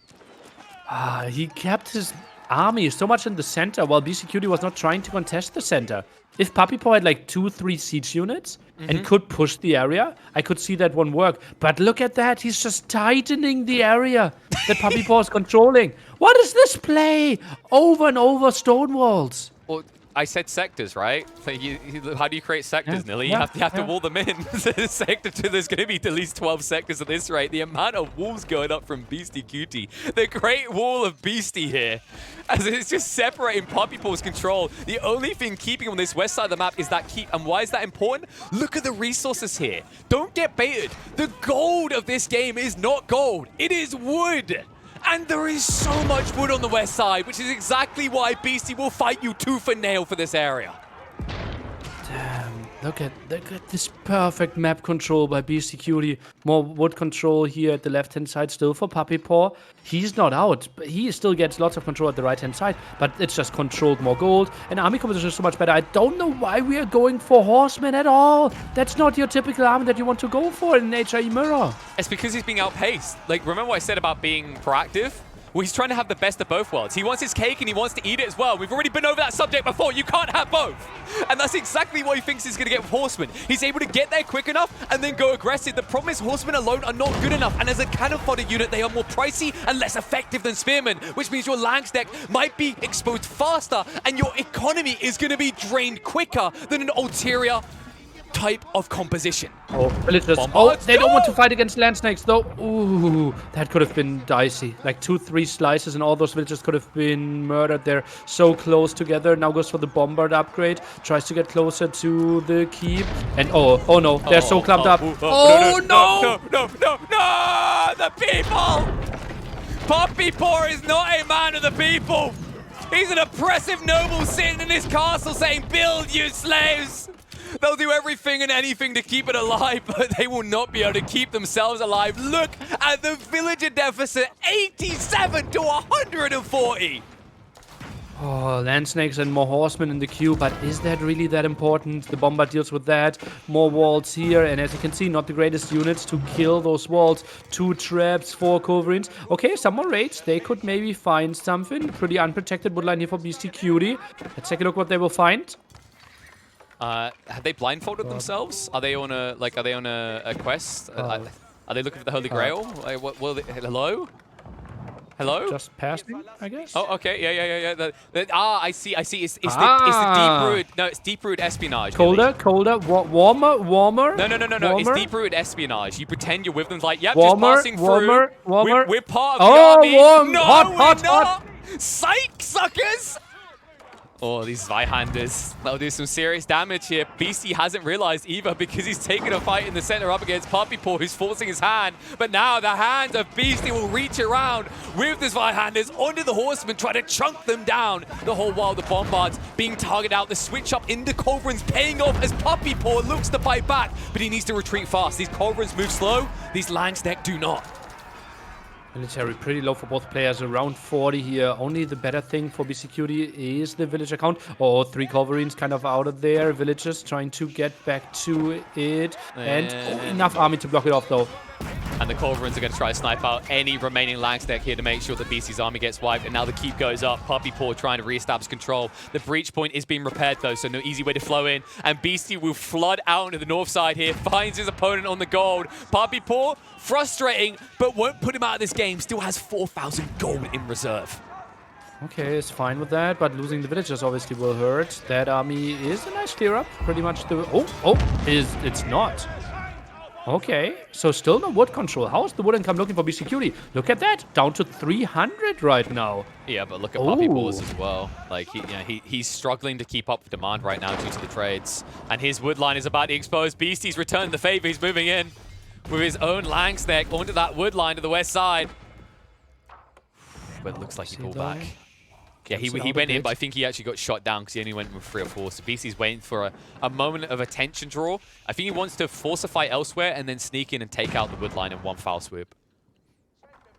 Ooh, that wall still giving quite some control. Not a lot of siege to break those walls. Outpost goes up, needs some emplacements. Here he comes. Oh, but he doesn't get deep enough. Value not really obtained here. That is going to stunt the income, though. This is still going to be frustrating as PuppyPaw is draining himself of wood fast. You have to remember, he keeps pushing Horsemen as well as Siege, and that's a heavy demand of wood. Biology now being teched by Beastyqt. He wants to go for the HP upgrade for his own Horseman that he's now teching into, that he's now producing. That should be a good clear up for Beastyqt. Oh, wow, that played from Beastie. He baits all the Lang stack away on one Horseman, so you can get the spread out, and it means there's less damage being done at the initial clash from PuppyPaw. The trade is going to be good for Beastie. Also keeps helping out there quite a bit as well, and that's no more buffer for PuppyPaw. All of a sudden, his siege should be relatively unprotected, but lots of units lost here when it comes to the HP end, so I don't think the siege is getting punished by PuppyPaw too quickly. Yeah, this is interesting actually coming out from Beastie. He had barely any Lang stack at all in that formation. It's all man-at-arms. This is cool if you can out-micro your opponent, but if you get stuck in the mud, if you take a wide line engagement, you're going to get massacred. And you can see right now, he's just trying to rush through with the man-at-arms and the Horsemen, the more tanky units going onto the siege, trying to take out the Culverins. The Culverins themselves pretty damn tanky, and it looks like it's going to be a big fat fail here. Maybe 1 or 2 sieges going down max, but a lot of troops lost for Beastie, and an opportunity now for PuppyPaw to push on in, which will be denied briefly by Beastie with the insta-wall up in the gap. Over and over again, and it feels so strong in H1+4 right now. Those rewalls, even with some traps, with some siege around, Keep finally goes down there. Traps did their work for sure. Now we can finally focus on that wall again. Sacred Site getting neutralized. Quite surprising that PuppyPaw got so little control. Oops. Oh, those villagers that clumped up. Oh no, oh no. Yeah, but there's no Lang stack, Nili. This is... I don't understand. BC hasn't been pushing Lang stack for the last few minutes. And he has plenty of gold. 138. Rewall here, wall falls. We see the rewall. Run! The game is up. The goose is cooked. He marches in with the man-at-arms, and now the Lang stack going to splash that damage out once again. Beastie, what is this army composition? Where are the Lang stack? You took a good fight before because you microed well and you had a keep, but this time you have neither of those things. And it means that PuppyPaw is going to wipe you in the center and now flood through into your eco lines. Oh, let's take a look. Keep is still there to defend. Wood, such a big thing to control. Both players still with reasonable control. Prelate will go down. That means less wood income in the future. Raid won't actually find too much because that's where we have the full wood line. Prelate around that area again. And those Culverins really doing some damage all game long for PuppyPaw. The remarkable part for me from PuppyPaw is Beastie, like, he's not pushing Lang stack because he wants to get siege out. But that isn't working. Like his opponent still has more siege. He's losing more siege than PuppyPaw. And this all comes down to the trades. Like each fight, PuppyPaw is building 1 or 2 additional Culverins or an extra Bombard and keeping them alive. He's been so much more optimal than Beastyqt in the way that he's managing these fights. And it's why Beastyqt cannot actually keep up in the siege department and has fallen miles behind in the Lang stack department. This flood through now to try and snipe eco is nice for Beastie, but this is step 1 on a long road to recovery if he wants to get back in control of this game. Well, actually, villager count is not pretty for PuppyPaw. Yeah, this one will get cleared up. This is really important for PuppyPaw because he's only down to 87 villagers. What? PuppyPaw, he's not attacking. It's a parade. It's a Lang stack parade right now. They're just showing off their weapons. Finally, they're going to put them to use, but a lot more Lang stack going down, and a lot more idle time than was necessary there for PuppyPaw.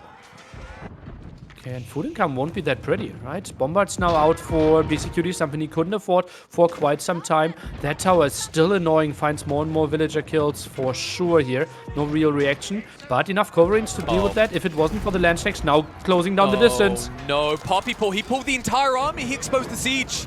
Movement in, Boiling Oil will protect. Villager Hook Force is here to repair. They need to be fast about this because the Bombards are trying to breach the keep. Culverin's wheeling out, but slowed down and stuck. A little bit of congested traffic here. Meanwhile, back in his base, Langsneck still distracted by the remnants of the Horseman lineup from Beastyqt. Beastyqt, now with that pullback of infantry units to the side and to main base, it means that Beasty has a lot of opportunities to try and breach this keep in the center. Ooh, this is getting really intense. Finally, people are catching up in eco upgrades as well, getting a bit higher. And that's still an interesting wood line. Those land snakes. Oh god, there was slaughter the builds. Oh god. What was that clear up? Like 3 slices each? I'm pretty 20 sure. goes down. I'm pretty sure that this clip is going to get pulled up in court for war crimes because that looked like that may breach the Geneva Convention. Not unlikely. Oh god, and Pedder as well. Jeez, this is going to be a lawsuit, a group lawsuit right now. Horseman trying to find another raid, going for the Lumbercam. Questionable choice here for sure. And now the clear up should be pretty easy. Uh-oh, PuppyPaw still struggling to get onto population, now down to 76 villagers. Although we didn't see a raid into the main base for quite some time, PuppyPaw not really replacing his villagers. That's the crazy part about this, is like BC's had a better eco, and yet he never pushed into the Langsneck. PuppyPaw constantly does. In fairness, he's keeping the numbers up, and I think that's why he hasn't lost. The issue with this, however, is PuppyPaw loses one fight, he essentially loses the game, because he can't afford to replace those Langsneck. You can see how many he's got in the field right now. 40. 40 Langsneck. They are incredibly pricey units. They're not cheap, folks. There's a lot of gold going into that, and although you're playing the HRE, even the HRE have their limits in that department. Oh, Beastyqt activated. Look at that. He gets to his army composition. That's what I said. If both players get to their dream army composition, it's not going to be pretty. Also not pretty is land snakes against villagers. Leave them alone! They're just fulfilling a contract. They're just doing a bit. Actually, no, that's better. Oh wait, no, not the boar. Finishes the job. And it's on fire as well. What is this? Beastyqt, not only just against the puppies of the world, but also facing off against all wildlife here. Oh, and Culverines, meanwhile, did an okay job against Beastyqt. All his Culverines got killed there, so it's only Bombard Cannons. Still 6 Culverines for PuppyPaw. Gets some control. And in the long run, there's still a lot of resources at the right-hand side. And it feels easier for PuppyPaw to access them than for Beastyqt. Exactly, and now PuppyPaw, like, especially after the play by Pumbaa there, he's got to be singing Kuna Matata after that one, because that was the best case situation, because the keep is going to go down, the flood route will commence, but for now, the flood, it's a gold rush here. You'd think we're watching Americans to discover the American region, because there is such a high priority on getting every single gold nugget you can, even if it costs you half your villagers. More towers there, more defense. Now the move in there into the main base. Only 85 villagers. We still need to see higher numbers. Let's take a look how easily this one is getting stopped. Feels like PuppyPaw has the answers there. Well, you say that, he still can't stop these raids. Beasty is just like deeper, deeper, deep, and every time louder and louder as he goes deep into his opponent's base and draws attention. Each time PuppyPaw reacts to this, look what he does elsewhere. This is a multi-pronged attack out of Beasty, and PuppyPaw doesn't necessarily have the lineup to respond because he's still pushing mainly Langsneck, and they are a slow unit. Ooh, resources not looking too good for PuppyPaw. Farm count's really not there. Not really sure what bugged out there. PuppyPaw now goes in the center, tries to go for the woodline, but that's still not protected, my friend. Imagine if Beasty had just a few Langsneck right now that are fast enough to chase after villagers and would instantly kill them. The dream situation. Culverine count still looks pretty solid. Not a lot of protection, though. Where are the units? It feels like some land snakes, but not really there to protect them, apparently. Just to walk with them. They can protect themselves, Nili. That's how that works, right? I mean, you've got cannonballs. They have torches. No respecting cannonball enthusiast would lose to a few torches, right? Actually, those torches are starting to stack up at multiple locations around the map, as it feels like PuppyPaw's slowly finding more gaps emerging into his own main base here. PuppyPaw, crazy army with 95. Crazy low villager count with 56, though. So what I'm hearing is a lot of crazy. This kind of thing for this game. We're 37 minutes in, and it's still impossible to tell who's winning this. Like, we keep saying PuppyPaw has less villages, and it feels like it's slowly draining him down. But now, he's looking to even it up. He says, hello, Beasty. That wall, that doesn't work. Have you ever heard of just going around it? Because I know how to do that. And he's not even pulling the villagers back. It's an absolute massacre. This is not gold mining anymore. These are blood diamonds being harvested here. PuppyPaw, for the first time in like 20 minutes, has the population lead. It was for only one. Is getting pushed back here. I'm not sure if it will last for long. Still weird wall construction here. But we need more villagers. 56, that's not enough. And he can't reproduce in his own base. Did he think that, like, maybe PuppyPaw didn't have vision and he just see part of the wall and go, oh, that's walled off. I can't get through it. Like, I don't understand what that strategy was from Beasty. The most baby wall I've ever seen. And it's going to have him crying like a baby, as you say, throwing away the pop cap lead, and also now his own eco is shrinking. In the meantime, he pushes in, though. PuppyPaw holding in his own base with the Langstack spread here. Mangonel fire coming in, but heavy splash damage going back in the form of this cleave damage from the Langstack that is overwhelming the individual units of Beasty. PuppyPaw not using most of his army. It's just camping there. Bombards are trying to break those walls. Not the most important thing right now. He could make a run for the main base if he wanted to, but wanted to combine armies. Tries to go for that siege. Uh-oh, unprotected siege. Maybe the horsemen can come in, and that would be the end of Beastyqt's army. They're already in, and they're wrapping around. Beastyqt with barely over 100 wood being gathered per minute and in trouble. This investment is too heavy of a loss, and they're flooding in. The Langstick and horsemen cut them off. They forced them to fight to the last, and they will barely put a dent in the forces of Puppy as he lets out a wolf cry and overwhelms Beasty's army. Oh, 70 military still left, but now the return of the favor. Let's take a look how many kills the horsemen will find. But land snakes are just so much better in defending those, are pushing them away. Oh, big horseman count though. Maybe we need to mix in some spearmen. Still only 54 villagers. Langstack, cleave! Here they come! And look at them flop down. The horsemen are just gone! Okay, we don't need spearmen apparently. Land snakes in that mass will easily defend this one. And now Beastyqt goes down to 45 military against 87. Don't look at the villager count anymore, my friends. Only look at the military count. It's 50 against 80. Land snakes trying to defend. Let's take a look. It's only one bombard though. That's not enough to really push against Beasty. One bombard is not going to win you this PuppyPaw. You need to find some additional resources ASAP.